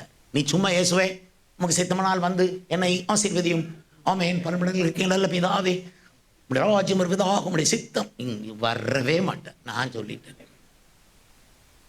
கதறி நாங்களாம் அந்த வயிற்றில் ஒரு தலையணையை வச்சுக்கிட்டு இப்படி கவுந்து தரையில் படுத்து கிடந்து முட்டி முட்டி அழுது கதறி இல்லை அவரை என்கிட்ட வச்சுக்கிட்டோம். சும்மா என்னை நம்பிடுவாரக்கும். என்னை லேசில் நம்பினாரா அவர். ஆனால் அவர் என்னை நம்பும்படிக்கு என்னெல்லாமோ பண்ணி, எனக்கு ஜெபம் பண்ணும்போதெல்லாம் உடையில கண்ணை திறந்து பார்ப்பேன். ஏன் தெரியுமா? என்னையை விட அதிகமாக ஒருத்தன் ஜெபம் பண்ணுறான்னா எனக்கு கஷ்டமாக இருக்கும். ஐயோ அவன் ஜாஸ்தி ஜெபம் பண்ணுறான், ஆண்டவரே என்னை விட்டு அங்கே போயிடுவாரோன்னு பதறுவேன். நான் மட்டும் கேட்பேன், அழுது கேட்பேன், சும்மா கேட்க மாட்டேன். ரொம்ப அழுது, ஆண்டவரே ரொம்ப ஜெபம் பண்ணுறான், அங்கே போயிடுவீங்களோ ஆண்டவரே. அவன் கையை தட்டி தட்டி ஜெபம் பண்ணுறான், ஆண்டவரே ரொம்ப ரொம்ப அந்நிய பாஷை பேசி ஜெபிக்கிறான், ஆண்டவரே போயிடுவீங்களா? அவர் என்கிட்ட என்ன சொல்கிறோன்னு, உன்னை விட்டு நான் போகவே மாட்டேன்ப்பா, நீ தான்ப்பா முக்கியம் அப்படின்னே சொல்லி வச்சுருப்பார். பார்த்தீங்களா? உலகத்தில் வேறு எந்த மனுஷங்கிட்டையும் போக மாட்டேன், நீ தான் என் மகன் சொன்ன உடனே என்ன உறுதி எனக்கு. வேறு எவருமே எனக்கு தேவையில்லை, இப்படிலாம் பேசுவார். நீ தான் எனக்கு வேணும், உன்னை மட்டும்தான் ஆசீர்வதிப்பேன், உன்னை மட்டும்தான் உபயோகிப்பேன். இந்த உலகத்தில் நீ ஒருத்தன் மட்டும் இருந்தால் கூட உனக்காக நான் வந்து சிலுவை சுமந்து உன்னை நான் காப்பாற்றுவேன் எல்லாம் சொல்லிடுவார். நானும் நம்பி 2-3 மாதம் இந்த உலகத்திலே நான் தான் முக்கியம்னு நினச்சிக்கிட்டு இருப்பேன்னா இதே விஷயத்த எல்லார்ட்டையும் சொல்லி வச்சிருப்பார். வேற ஆண்டவரை என்கிட்ட சொன்னதை அந்த ஆள்கிட்ட சொன்னீங்க, அந்த ஆள் சாட்சி சொல்லும்போது சொல்லிட்டார்ல, ஆண்டவருக்கும் எனக்கும் எத்தனை சம்பாஷணை, எத்தனை உணர்ச்சிகரமான விவாதங்களும் என்ன அழுகையுமா, அப்படி உணர்ச்சி வசப்பட்டு கதறும். திடீர்னு ஒரு நாள் ஜெபம் பண்ணிட்டு இருக்கேன், இல்லை கர்த்தர் சொல்லுவார், உன்னைத்தான் நான் உபயோகிக்க போகிறேன், தேசத்தில் உன்னை நான் வல்லமையாக உபயோகிப்பேன். ஆண்டவரே ரொம்ப பேரை உபயோகிக்காதீங்க, என்னை மட்டும் உபயோகிங்க, பெரிய சபையை நான் கட்டணும்லாம் நான் ஆசைப்பட்டு அவர்கிட்ட என்னெல்லாமோ சொல்லி பாட்டுகளை பாடி அவர் சந்தோஷமாக அவரை நான் வச்சுக்கிடுவேன், அவர் என்னை ஏற்றுக்கொண்டு சந்தோஷம் வைப்பார். அந்த அந்த அட்மாஸ்பியர் பார்த்தீங்கன்னா இந்த உலகத்தில் என்னையே தான் உபயோகிப்பாருன்னு என்னை நம்ப வச்சிரும். அவ்வளவு ஜெபம் பண்ணியிருப்பேன். திடீர் திடீர்னு பால் யாங்கிச்சோ தென்கொரியாவில் அவர் சபையில் 6 லட்சம் பேர் வராங்க, அவரை கர்த்தர் வல்லமையாய் பயன்படுத்துகிறாருன்னு உடனே ரூமை பூட்டிக்கிட்டு அழுதனே பார்க்கலாம். யார்கிட்ட கேட்டுட்டு அங்கே போனீங்க? என்னெல்லாம் உபயோகிக்கிறேன்னு சொன்னீங்க, கொரியாவுக்கு ஐயா போனீங்க. அப்போ பாருங்கள், என்னுடைய அறிவையோ பிரெயினையோ நான் பெருசுப்படுத்தலை. I was simply little like a small child. யார்கிட்ட கேட்டு அங்கே போனீங்க? அவரை உபயோகிக்கிறீங்களா? இல்லைப்பா, யார்ப்பா சொன்னால் நான் ஒன்றே உபயோகிப்பேன். இப்படித்தான் நீங்களும். ஏன் இதெல்லாம் நான் மைன்யூட்டாக சொல்கிறேன்னா, நீங்கள் இயேசுவோடு உள்ள பழக்கத்தில் நீங்கள் ரொம்ப கிளியராக இருக்கணும். நீங்கள் பிடிவாதமாக நிற்கணும். சும்மா ஆசீர்வதித்து முடியுங்க, இல்லாட்டாலும் அடுத்த கூட்டத்துக்கு வாரேன் அப்படி சொல்லக்கூடாது. நீங்கள் ஆசீர்வதித்தாலும் இந்த இடத்த விட்டு எழும்ப மாட்டேன்னு சொல்லுங்கள். உடனே அவர் கண்டிப்பாக நடக்கிறவங்கள்ட்ட அவர் ரொம்ப பிரியப்படுவார். கர்த்தருக்கு ஸ்தோத்திரம் உண்டாவதாக. நான் சொல்கிறது ஒன்றும் கடினம் இல்லை, உங்களுக்கு ரொம்ப கடினமான விஷயத்தை எப்படி இயேசுவை பிரியப்படுத்துறது, எப்படி அவர் பக்கத்தில் ஒரு அம்மா வந்து கேட்குது, இங்கே ஒரு என் மகன்கள் 2 பேர் மறுமையில் உங்களோட வலது பக்கம் காரணம் இடது, அவங்களுக்கு ஆசை ரொம்ப இருக்கு. கர்த்தருக்கு ஸ்தோத்திரம் உண்டாவதா. இதே மாதிரி உங்களுக்கு சில ஆசைகள் இருக்கணும். ஒரு ஆசையும் இல்லை சும்மா கைத்தட்டி பாடிட்டு அந்த சரி போவோம் அப்படி இருக்கக்கூடாது. நிறைய ஆசைகள். நான் அதை குறிச்செல்லாம் 3 நாள் இருக்குல்ல, நிறைய பேசுகிறேன். தேவனுக்கு ஸ்தோத்திரம் உண்டாவதாக. இன்னைக்கு கடினமான விஷயத்தை பேச. இப்போ சாலமோன் அங்கே இருக்கிறார், அவர் சகல ஞானமும் உள்ளவர். சேபா தேசத்திலேருந்து ஒரு ராணி வருது, சகல பரிவாரங்களோடு தான் தேசத்திலிருந்து சாலமோனை பார்க்க வரும்போது அந்த அம்மா என்ன கொண்டு வந்தது என்பதை 1 ராஜாக்கள் 10:1 வாசித்து பாருங்க. சேபா தேசத்து ராணி ராஜஸ்திரீ விடுகதைகளினால் அவனை சோதிக்கிறதுக்காக புறப்பட்டு வந்தாள். எப்படி போட்டிருக்குது? விடுகதைகளினால். இங்கிலீஷ் பைபிள்ல வாசித்து பாருங்க. With the queen of when the queen of Sheba heard of the fame of Solomon concerning the name of the Lord, she came to test him with hard questions. She came to test him with hard question. கடின கேள்வி.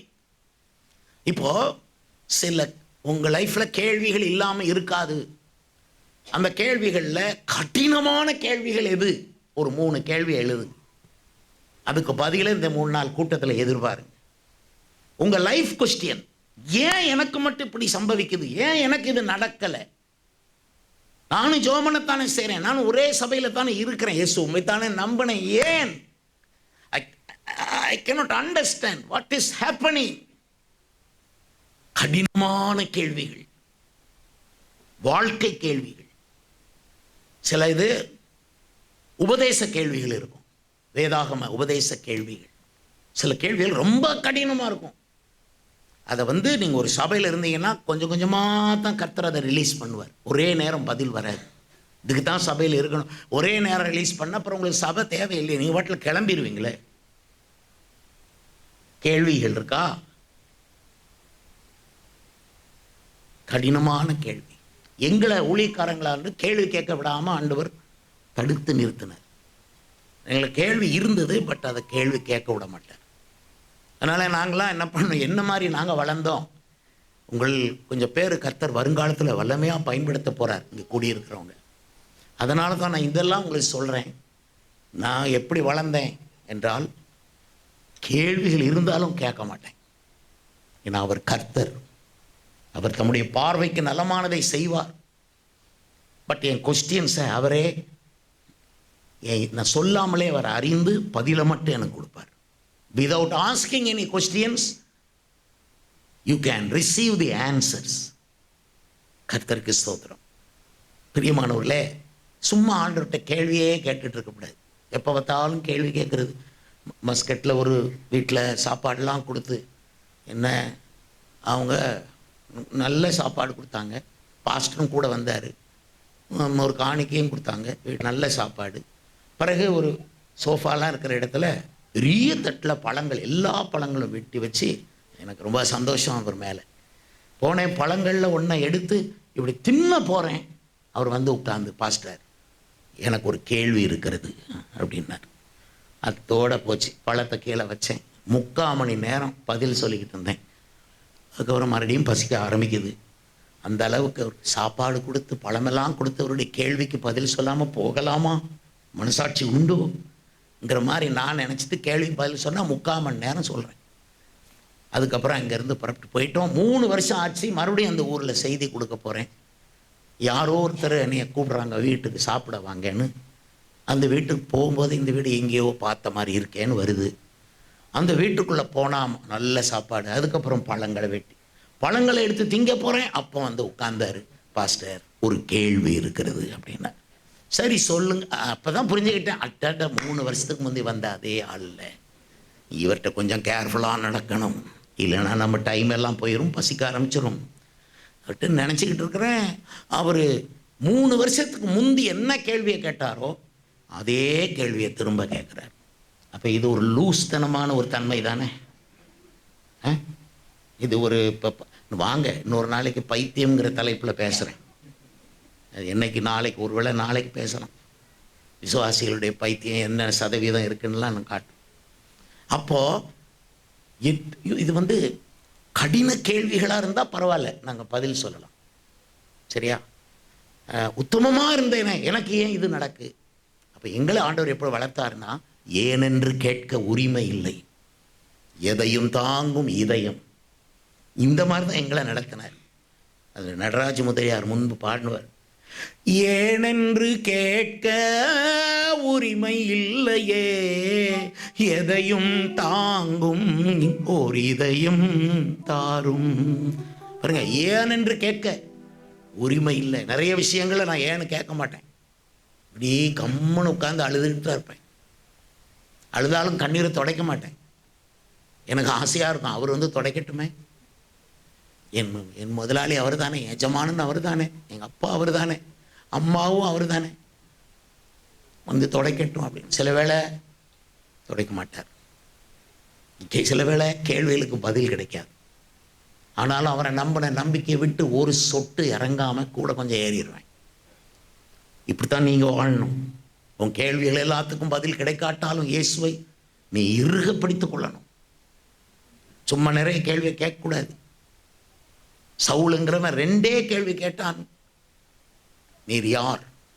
2வது கேள்வி, நான் என்ன செய்ய சித்தமாக இருக்கிறேன். 2 கேள்வியோட அவன் விசுவாசியாகி ஞானஸ்நானம் எடுத்து பிற அப்போஸ்தலனாகி ஊழியம் செஞ்சு பல்வேறு சபைகளை கட்டி 13 நிருபங்களை பைபிளில் எழுதி கடைசியில் அவன் பானபலியாய் வார்க்கப்பட்டு தலை துண்டிக்கப்பட்டு இரத்த சாட்சியாய் மரித்தான். கேட்டது 2 கேள்வி. அப்படி தான் நம்ம கேட்கவே கூடாதுல்ல. ஏதோ 1 2 டீசெண்டாக ஆண்டவர்கிட்ட நடக்க தெரியாத கிறிஸ்டியன்ஸ் நிறைய பேர். அவர் யார் நினைக்க? அவர் கர்த்தர். அவர்கிட்ட போய் கண்ட ஜபங்க சொல்லாதீங்க. அது வேணும் இது வேணும்னு சும்மா சொல்லாதீங்க. அங்கே போய் இப்படி நின்னாலே போதும், முழங்கால நின்று அவர் மேலே அன்பு வச்சு நின்னாலே போதும். உங்களுக்கு வேண்டியதை அவர் சாங்ஷன் பண்ணுவதற்கு உண்மையாக இருக்கிறார். கர்த்தருக்கு மகிமை உண்டாவதாக. அப்போது உங்களுடைய ஜனங்களுக்கு கடினமான காரியத்தை நீர் காண்பித்தீர் என்பதும் அல்லாமல், சேவா தேசத்து ராணி அங்கிருந்து அதே ராணி, அந்த ராணிக்கு எத்தனையோ பதில் தெரியும், ஆனாலும் அவளுக்கே புரியாத சில விஷயங்கள் உண்டு. அதனால அவள் விடுகதைகளினாலே, கடினமான கேள்வியில், ஹார்ட் கொஸ்டியன்ஸ்னால அவள் சோதிக்க வந்தாளான சாலமோன் எல்லாவற்றையும் விடுவித்தான். அந்த ஞானம் உங்களுக்கும் கர்த்தர் தருவாராக. இங்கே வந்திருக்கிற எல்லாருக்கும் சாலமோனுடைய ஞானம் கிடைக்கணும். நீ எல்லா உங்கள் பிள்ளை கேட்கும், உங்கள் மகன் கேட்கும், மக கேட்கும் கேள்வி. நீ ஊருக்கெல்லாம் பதில் சொல்லுவீங்க. உங்கள் மகனுக்கு சொல்ல பரிசுத்தாவியானவருடைய அபிஷேகம் இல்லாமல் நீங்கள் சொல்ல முடியாது. சில வேளை நீங்கள் இயேசுவை போல ஒரு மாறுத்திரமும் சொல்லாமல் அமைதியாக இருக்கணும். It is very hard to stand silence with silence.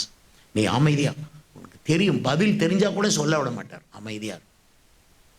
நான் நிறைய நேரங்களில் ஊழியத்தில் எனக்கு பதில் தெரியும், தெரிஞ்சாலுமே சொல்லாமல் தாங்குவேன். கர்த்தருக்கு ஸ்தோத்திரம்.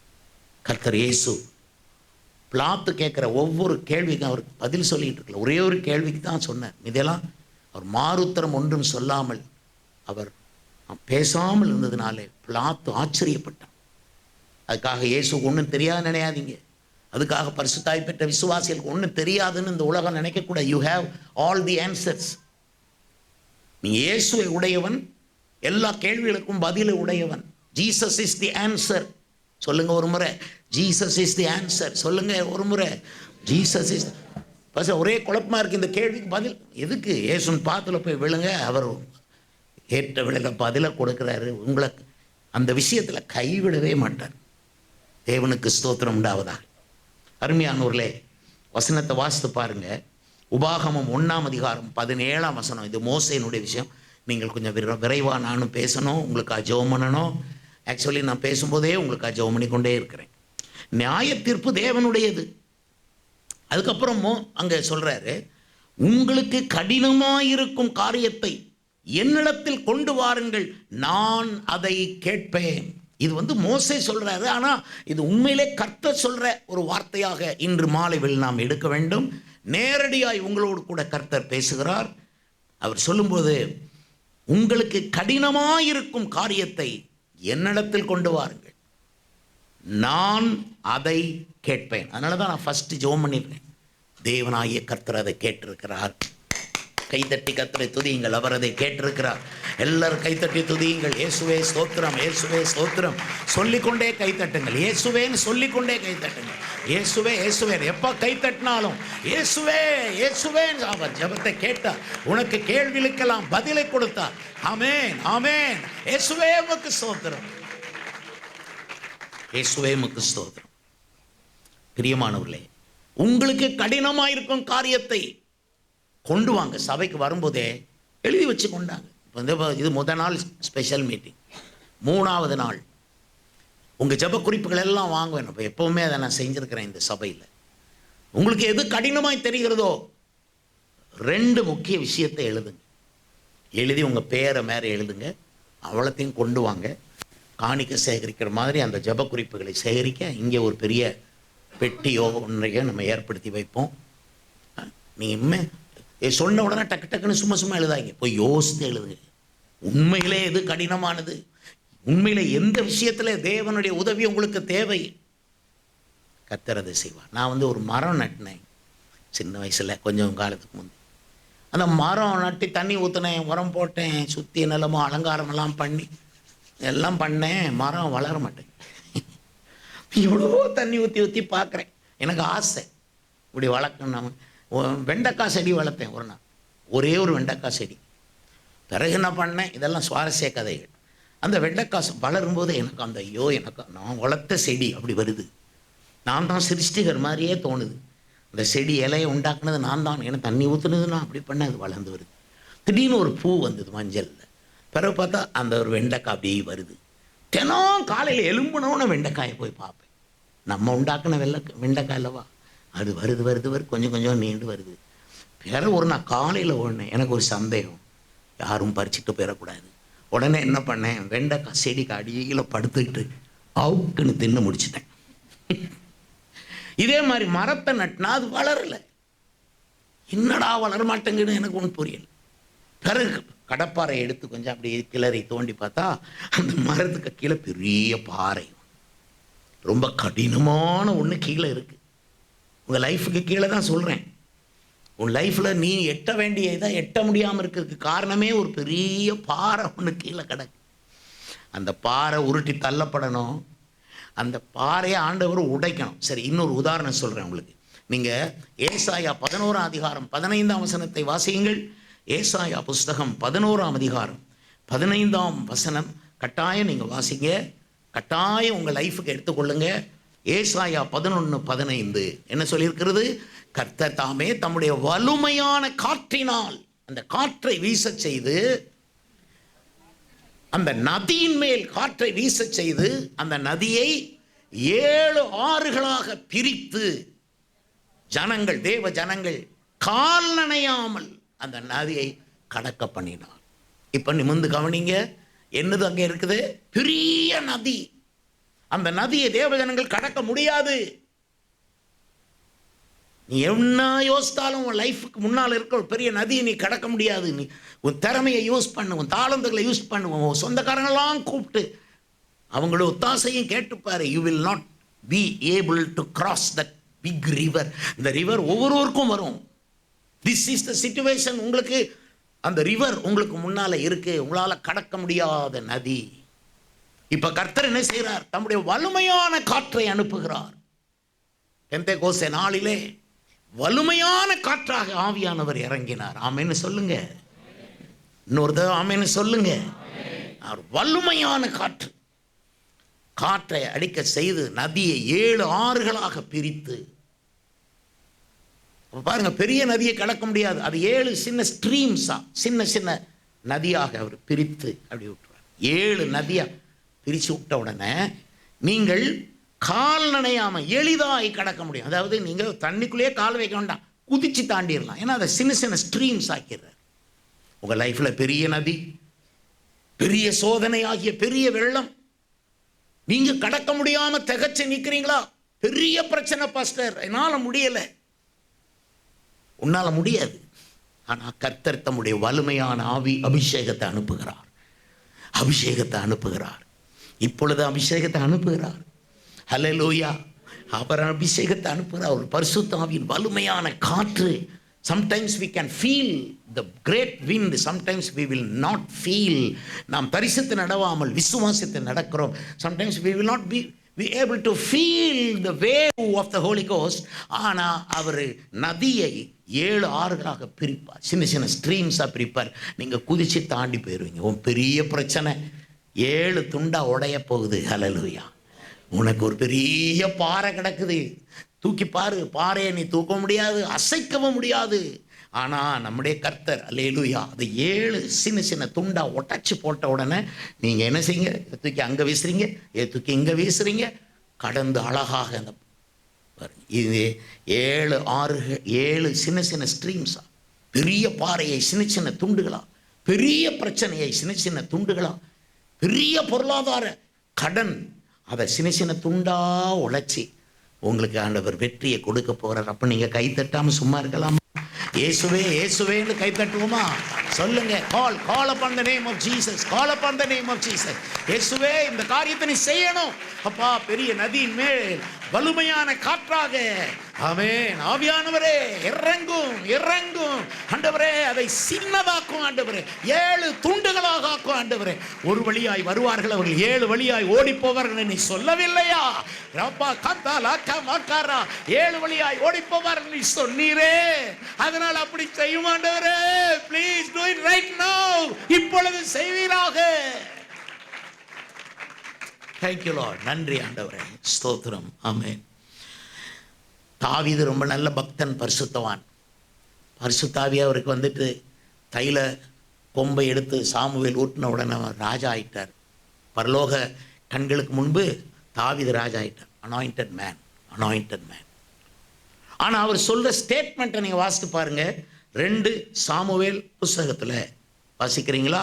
களைத்து போகாதீங்க, பைபிளை புரட்டுறதுல களைத்து போகாதீங்க, தயவு செய்து பண்ணுங்க. 2 சாமுவேல் 3ஆம் அதிகாரம் கடைசி வசனம் 39ஆம் வசனம். டக்குன்னு வாசிங்க யாராவது. நான் ராஜாவாக அபிஷேகம் பண்ணப்பட்டாலும் நான் இன்னும் பலவீனன். செருயாவின் குமாரராகிய இந்த மனுஷர்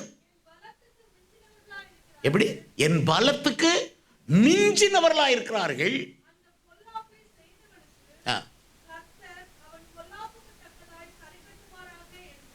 என் பலத்துக்கு மிஞ்சி செருயாவின் குமாரர்கள் இருக்கிறார். செருயாவின் குமாரர்கள் யாருன்னா யோவாப், அப்னேர், இவங்கெல்லாம் பெரிய தளபதிகள். தாவீதுக்கு அவ்வளவு ஹெல்ப் பண்ணாங்க.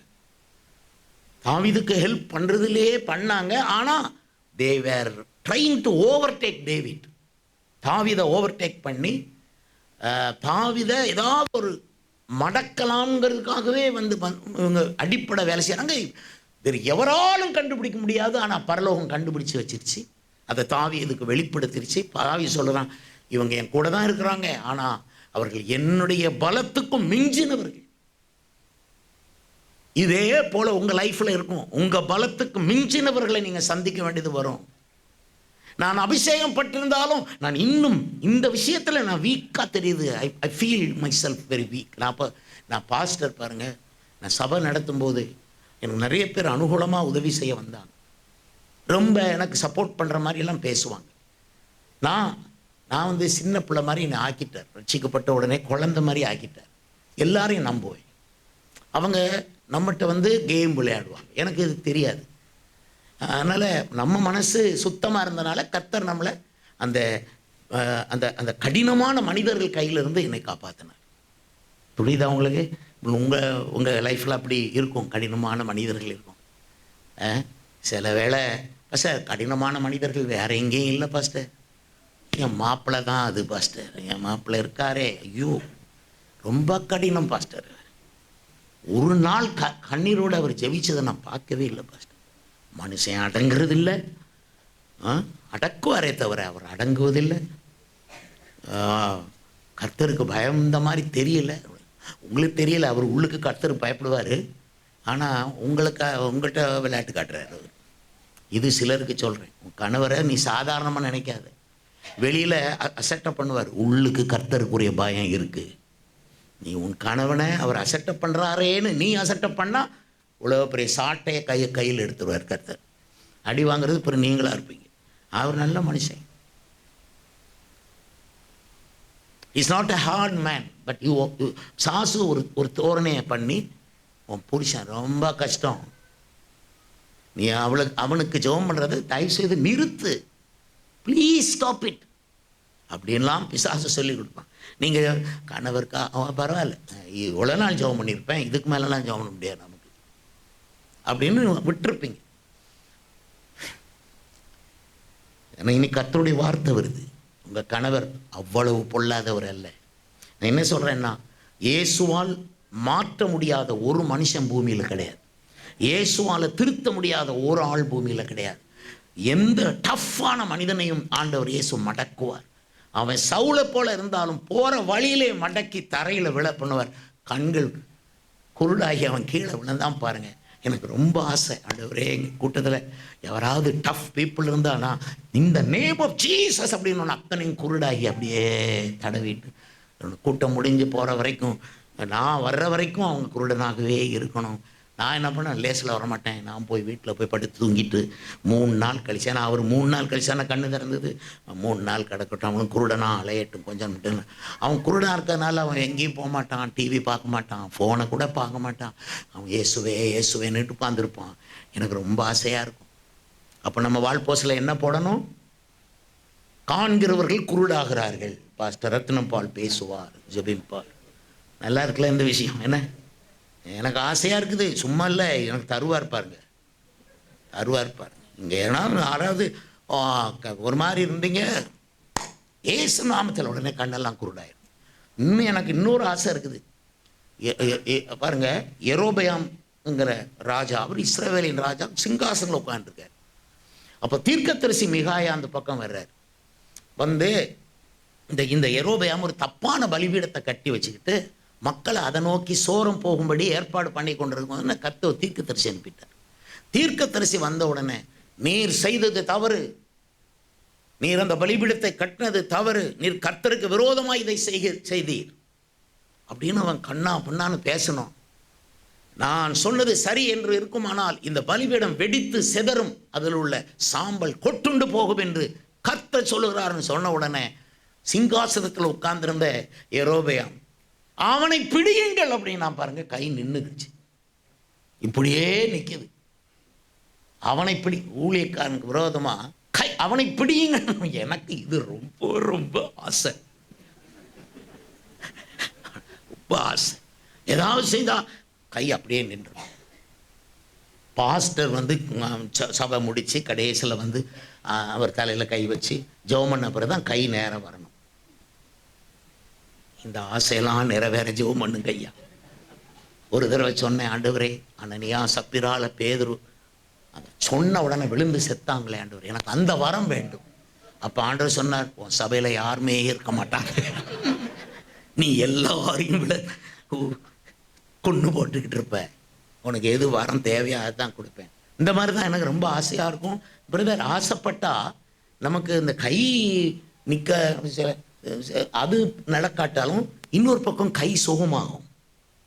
நடக்க முடியாதுங்க, இப்படி வர்றவாங்க கை சுகம் ஆயிரும். அல்லேலூயா. நடக்க முடியாதவங்க கால் சுகமாயிரும். புரியுதா உங்களுக்கு? ஒரு லேடி அம்மா அழுதுகிட்டு வந்துச்சு என்கிட்ட. வந்த உடனே எனக்கு டைம் ஆகிக்கிட்டு இருக்கு, வெளியே நான் போகணும் அவசரமாக. இது ஓடி வந்து அழுதுகிட்டே வந்த உடனே சரி இது எனக்கு தேவை சொல்லி, இந்த பொம்பளை ஆட்கள் அழுதுட்டு வந்தால் எனக்கு தேவை ஒன்று சொல்லும் தானே அப்படின்ட்டு முழங்கால் போடுங்க அப்படின்னேன். போட்டு ஜெபம் பண்ணிவிட்டு போங்க அப்படின்னா அது எழும்பிக்கிட்டு குதிக்குது. குதிச்சு மறுபடியும் முழங்கால் போட்டு மறுபடியும் எழும்பி குதிச்சு முழங்கால் போட்டு மறுபடியும் கரை சொல்லிச்சு. ஐயா 17 வருஷம் முழங்கால் செயல்படாமல் முழங்கால் வலி தாங்க முடியாமல் கஷ்டப்பட்டேன். அதுக்காக ஜெபம் பண்ணுறதுக்கு தான் உங்கள்கிட்ட வந்தேன். நீங்கள் ஒன்றுமே கேட்காமலே எனக்கு ஜெபம் பண்ணீங்க. முழங்கால் போடுன்ட்டீங்க. போட முடியாது எனக்குன்னு தெரியும், ஆனால் நீங்கள் சொன்னதுனால போட்டேன். இப்போ எனக்கு போட முடியுதுன்னு சொல்லி முழங்கால் போட்டு போட்டு குதிக்கிறாங்க. கொஞ்ச நேரம் குதி, நான் போயிட்டு வரேன்ட்டு போயிட்டேன். பின்ன என்ன சந்தோஷம் தெரியுமா? மக்களிடையே தேவன் உலாவும் பொழுதும், மக்களிடையே கர்த்தர் சில கிரியைகளை செய்யும் பொழுதும், அவர்களை குணமாக்கும் பொழுதும், அவர்களை உணர்த்தும் பொழுதும் எவ்வளவு சந்தோஷமா இருக்குது. ஹல்லேலூயா, ஹல்லேலூயா. யாராவது கை தட்டாம சபையில் உட்கார்ந்துருந்தாங்கன்னா, இல்லை இதெல்லாம் உதாரணம் தான், அதுக்கு டைம் இருக்கு. கை தட்டாமல் யாராவது உட்கார்ந்துருந்தா அவங்க இப்படியே தான் உட்காந்துருக்கணும். அது கூட்டம் எல்லாம் முடிஞ்சு எல்லாம் லைட்டை ஆஃப் பண்ணிட்டு தான் அவங்களையும் கூப்பிடணும். எலும்பு என்ன கை வச்ச உடனே கை நல்லா வந்துடும். சரியா? ஆசையாக இருக்குது, ஆசையாக இருக்குது. ஆசைப்படுங்க. கர்த்தருக்காக எதையாவது செய்யணும்னு ஆசைப்படுங்க. கடினமான இடங்கள் வரும், நீ வெக்கப்பட்டு அப்படி கூணி குறுகி உட்கார்ற மாதிரி வரும். அடுத்த 3 நிமிஷத்தில் உனக்கு வெற்றி செய்தி உன் தலையை உயர்த்து வரவர். ஹல்லேலூயா, ஹல்லேலூயா. அதுதான் இந்த தேவன் இங்கே உலாவிக் கொண்டிருக்கிறார். இப்படிப்பட்டவர் உன் தலையை உயர்த்த போகிறார். உன் கடினமான காரியத்தை சரிப்படுத்தி சீராக்கி ஸ்திரப்படுத்தி நிலைநிறுத்த போகிறார். ஆமேன்னு சொல்லுங்க. நான் 3 என்றதுக்குள்ள கை தட்டணும். 1 2 3. இயேசுவே, இயேசுவே, இயேசுவே, இயேசுவே, இயேசுவே. எங்களுக்காக நீர் இப்படி செய்கிறீர் ஆண்டவரே. இந்த பிள்ளைகள் ஒருவராவது வெட்கப்பட்டு போகக்கூடாது, ஒருவராவது வெட்கப்பட்டு போகக்கூடாது. எந்த இடத்துல திகைத்து நின்றார்களோ அந்த இடத்துல இந்த பிள்ளைகள் எழும்பணும். காரணம் நீர் உயிருள்ள தேவன். அந்த ரந்தல கரக்க பந்தரர சக ஓபா கப்தில அலபா நன்ன கண்ண ரசிக்கியாடா. Thank you Lord, thank you Lord. நன்றி பிதாவே, நன்றி பிதாவே. யோசுவா 13:1. அடுத்து வேகமாக போவோம். யோசுவா 13:1. நீ யோசுவா பார்த்து கர்த்தர் சொல்ல, நீ வயது சென்று முதிர்ந்தவனானாய், சுதந்திரிக்க வேண்டிய தேசம் இன்னும் மகா விஸ்தாரமாக இருக்கிறது. நீ எல்லாம் கவனிக்கிறீங்களா? நீ சுதந்திரிக்க வேண்டிய தேசம் இன்னும் மகா விஸ்தாரமாக இருக்கு. நீ எவ்வளவோ சுதந்திரிச்ச, ஆனால் உனக்கு வயசாகுது. ஆனால் சுதந்திரிக்க வேண்டிய தேசமோ மகா விஸ்தாரமாக இருக்கிறது. நீங்கள் அந்த வசனத்தை வாசித்து பார்த்துக்கொள்ளுங்க. கர்த்தருக்கு ஸ்தோத்திரம். என்ன சொல்ல வரேன்னா, நீங்கள் முடிக்காத வேலைகள் இன்னும் நிறைய இருக்குது. ஆனால் உங்களுக்கு ரிட்டையர்மெண்ட் வருது, அல்லது தேசத்தை விட்டு நீங்கள் போகக்கூடிய சூழ்நிலைமை வரும். உங்களுடைய வேலை போகணும், நீங்கள் லோன் கூட போட முடியாத அளவுக்கு உங்கள் வயசு போய் கொண்டு இருக்கும். அப்போ உங்களுக்கு பதட்டம் ஏற்படும். எனக்கு வயசாகிட்டு இருக்கே, ஆனால் என் பிள்ளைகளுக்கு இன்னும் கல்யாணம் நடக்கலையே, என் பிள்ளைக்கு வேலை கிடைக்கலையே, இன்னும் சரியாக என் பிள்ளை குடும்பத்தை செட் பண்ண முடியலையே. நீ வயது சென்று முதிர்ந்தவனானாய், சுதந்திரிக்க வேண்டிய தேசம் இன்னும் மகா விஸ்தாரமாக இருக்கிறது சொல்லும்போது எனக்கும் கர்த்தர் இதை சொன்னேன். நீ எவ்வளோ ஊழியம் இருக்குது அப்படிங்கும்போது நான் ரொம்ப பதறி போய், ஆண்டவரே நிறையா டைம் வேஸ்ட் பண்ணிட்டேனோ, ஐயோ நான் என்ன பண்ண போகிறேன், எவ்வளோ வேலை இருக்குது. 45 லட்சம் மக்கள் நெல்லை மாவட்டத்தில், தூத்துக்குடி மாவட்டம், கன்னியாகுமரி மாவட்டம், 3 மாவட்டம் சேர்த்த நாங்கள் கவனிக்கிறோம். 128 மிஷினரிகளை வட இந்தியாவில் அனுப்பி அங்கே உள்ள கடிதங்கள் வந்துக்கிட்டே இருக்கும். அங்கே பிரச்சனை பண்ணுறாங்க. 2 பேரை இப்போ ஜெயிலில் வச்சுருக்காங்க. 2 ஊழியம் செஞ்சவங்கள அவருக்கு அந்த போலீஸ் ஜெயிலில் இருக்கிற அந்த 2 பேருடைய ஃபோட்டோவை அப்புறம் ஃபோட்டோ பிடிச்சு அனுப்பிவிட்ருக்கார். ஆண்டவருக்கு ஸ்தோத்திரம். அப்போ அது மாதிரிலாம் கடினமான காரியங்கள் நம்ம சுதந்திரிக்க வேண்டியது. 12 பேர் சீஷர்கள். அவர்களை பார்த்து சொல்கிறார், நீ உலகம் எங்கும் புறப்பட்டு போய். அப்போ பெரிய உலகம், பெரிய உலகத்தை சுவிசேஷமயமாக்க வேண்டியது எத்தனை பேர்? 12 பேர். So that was a tough mission. Hard mission, கடினமான வேலை. உங்கள் லைஃப்பில் அன்ஃபினிஷ்டு பிஸ்னஸ் நிறைய இருக்கும். நீங்கள் இன்னும் செஞ்சு முடிக்க வேண்டியது, ஆனால் நீங்கள் முடிக்கலை. அதுக்கு நான் ஜெபம் பண்ணிட்டு போகணுமா என்ன சொல்லுங்கள்? நீங்கள் எல்லா வேலையும் முடித்து சந்தோஷமாக உங்கள் ஊருக்கு போய் சந்தோஷமாக இருக்கணுமே. நீங்களே செக் பண்ணுங்கள், எந்தெந்த வேலை இன்னும் பாக்கி கிடக்குது, unfinished works in your life. உன் பிள்ளைகளுக்கு செய்ய வேண்டியதெல்லாம் செய்துட்டீங்களா? உன்னை நம்பி வந்த உன் மனைவிக்கு செய்ய வேண்டியதெல்லாம் செய்துட்டீங்களா? உன் கணவருக்கு செய்ய வேண்டியதெல்லாம் செய்து விட்டீர்களா? உங்களுக்குன்னு ஒரு சபை இருக்கு, அந்த சபைக்கு செய்ய வேண்டியதெல்லாம் செய்தீர்களா? வாக்கு பண்ணதெல்லாம் நிறைவேற்றினீர்களா? பொருத்தனைகளை நிறைவேற்றி முடித்தீர்களா? பொருத்தனை பண்ணினீங்க, ஆனால் அதை இன்னும் செலுத்தலை. பொருத்தனை செய், அதை செலுத்த தாமதியாதே என்று வேதம் சொல்லுது. பை ஆல் மீன்ஸ் தேவனுக்கு முன்பாக நம்ம செய்த பொருத்தனையை நிறைவேற்றணும். ஆனால் நிறைய பொருத்தனை பாக்கி கிடக்குது, நிறைய வேலை பாக்கி இருக்குது. சாரி ஆவியானவரே, எனக்கு அபிஷேகம் வேணும்.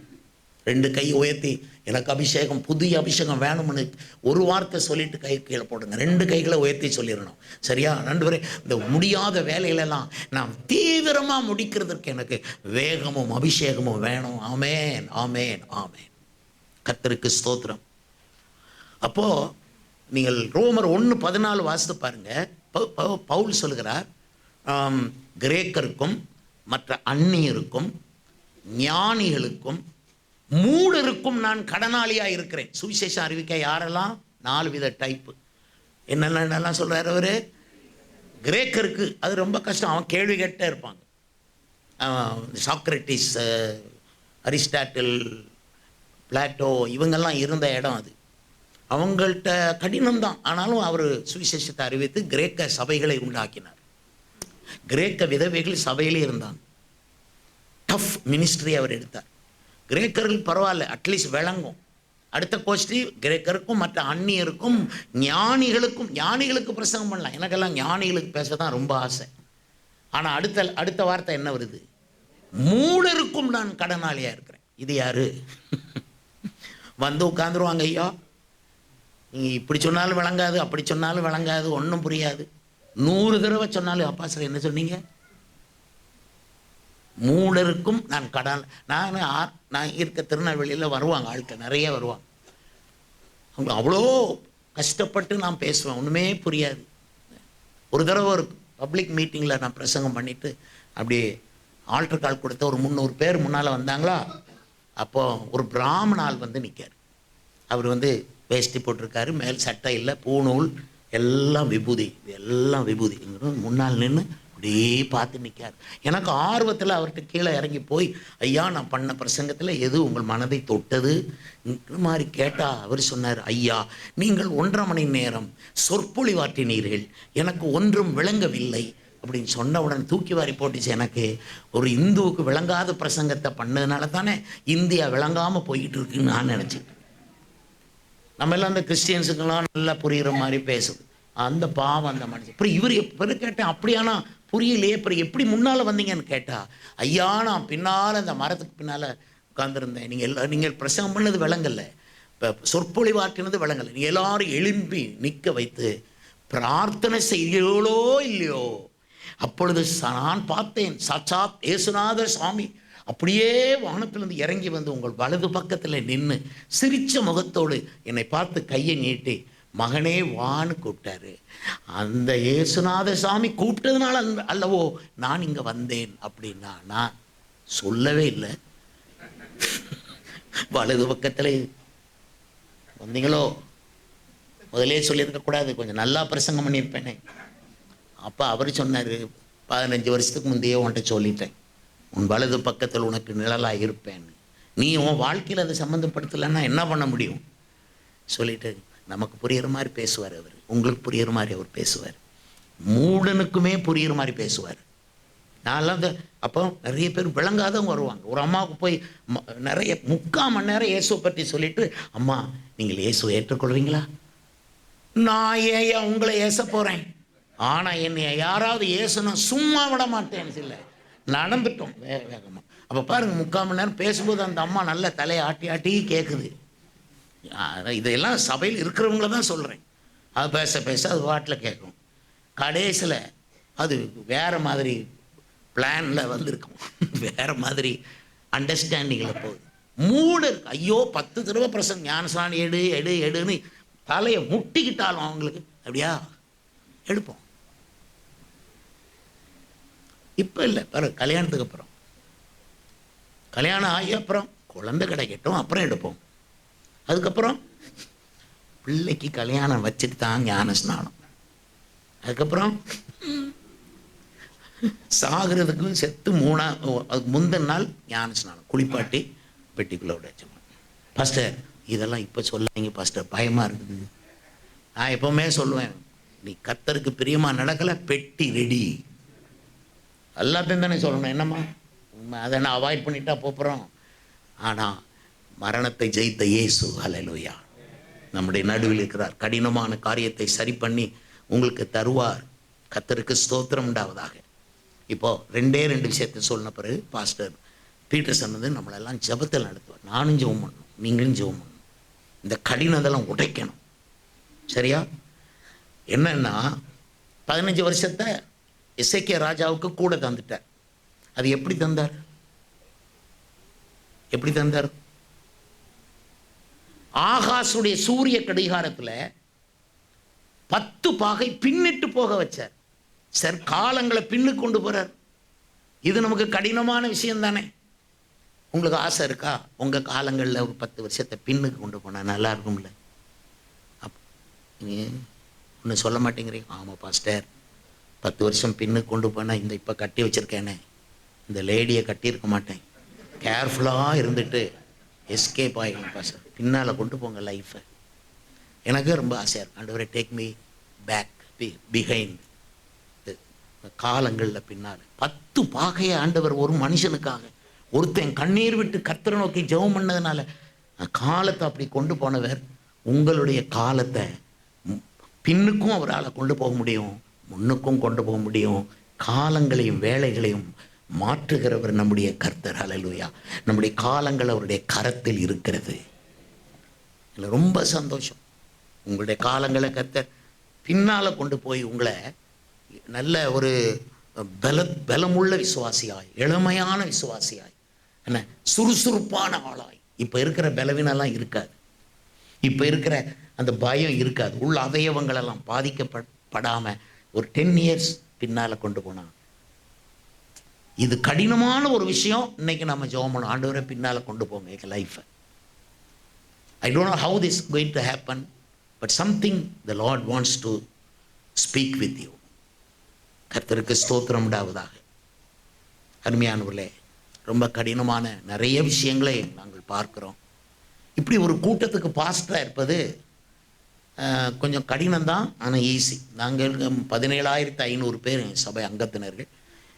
நான் பாட்டில் வந்து உட்காருவேன், அப்படி கையை ஆசீர்வதிச்சாலே அவங்க சந்தோஷப்படுவாங்க.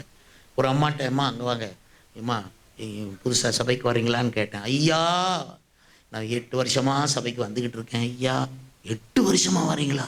இன்னொருத்தரை சந்தித்தேன், அவருடைய மக டாக்டர் படிச்சுக்கிட்டு.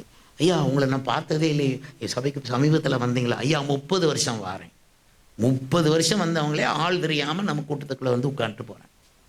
கர்த்தருக்கு ஸ்தோத்திரம். அப்போது இது எதுக்கு சொல்ல வந்தேன்னா, ஒரு கூட்டத்துக்கு பாஸ்டராக இருப்பது கூட எனக்கெல்லாம் கொஞ்சம் ஈஸி. ஆனால் சபையில் ஒரே ஒரு விசுவாசி இருந்து நான் பாஸ்டராக இருந்தால் அந்த சபையை நடத்துறது ஈஸியாக இருக்குமா? கொஞ்சம் திங்க் பண்ணி பாருங்க. யாராவது ஒரு ஆள் தான் அங்கே உட்காந்துருக்கும், நீங்கள் இங்கே நிற்கிறீங்க, எப்படி நடத்துவீங்க நீங்கள்? அது எவ்வளோதான் உங்களை தாங்க போகுது அந்த ஒரு ஆளும். உங்கள் முகத்தை அவர் பார்ப்பாரு, நீங்கள் அவர் முகத்தை பார்ப்பீங்க. ஒரே விசுவாசிக்கு பாஸ்டராக இருப்பது ரொம்ப கஷ்டம். ஆனால் அப்படி இருக்கு பைபிளில். மொர்தெகாய் என்கிற ஒரு பாஸ்டர் ஒரே விசுவாசியாகிய எஸ்தரை வச்சு உபதேசம் கொடுத்து வளர்க்க போய் அந்த உபதேசத்தை கேட்ட அந்த எஸ்தர் 127 நாட்டுக்கு ராணியாக போயிட்டார். சார் பிரதர், உபதேசத்தை நீங்கள் கேட்டீங்கன்னா தான் ராணியாக ராஜாவாக மாறுவீங்க.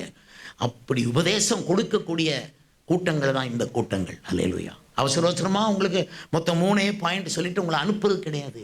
உபதேசங்களை கேட்கணும். இயேசு சொன்னார், நான் உங்களுக்கு சொன்ன உபதேசத்தினால் இப்பொழுதே நீங்கள் சுத்தமாக இருக்கிறீர்கள் என்று. அதனால நிறைய உபதேசம் கேளுங்க. உங்க கடினமான காரியத்தை என்னிடத்தில் கொண்டு வாருங்கள், நான் அதை கேட்பேன்னு கர்த்தர் சொல்லியிருக்கிறார்.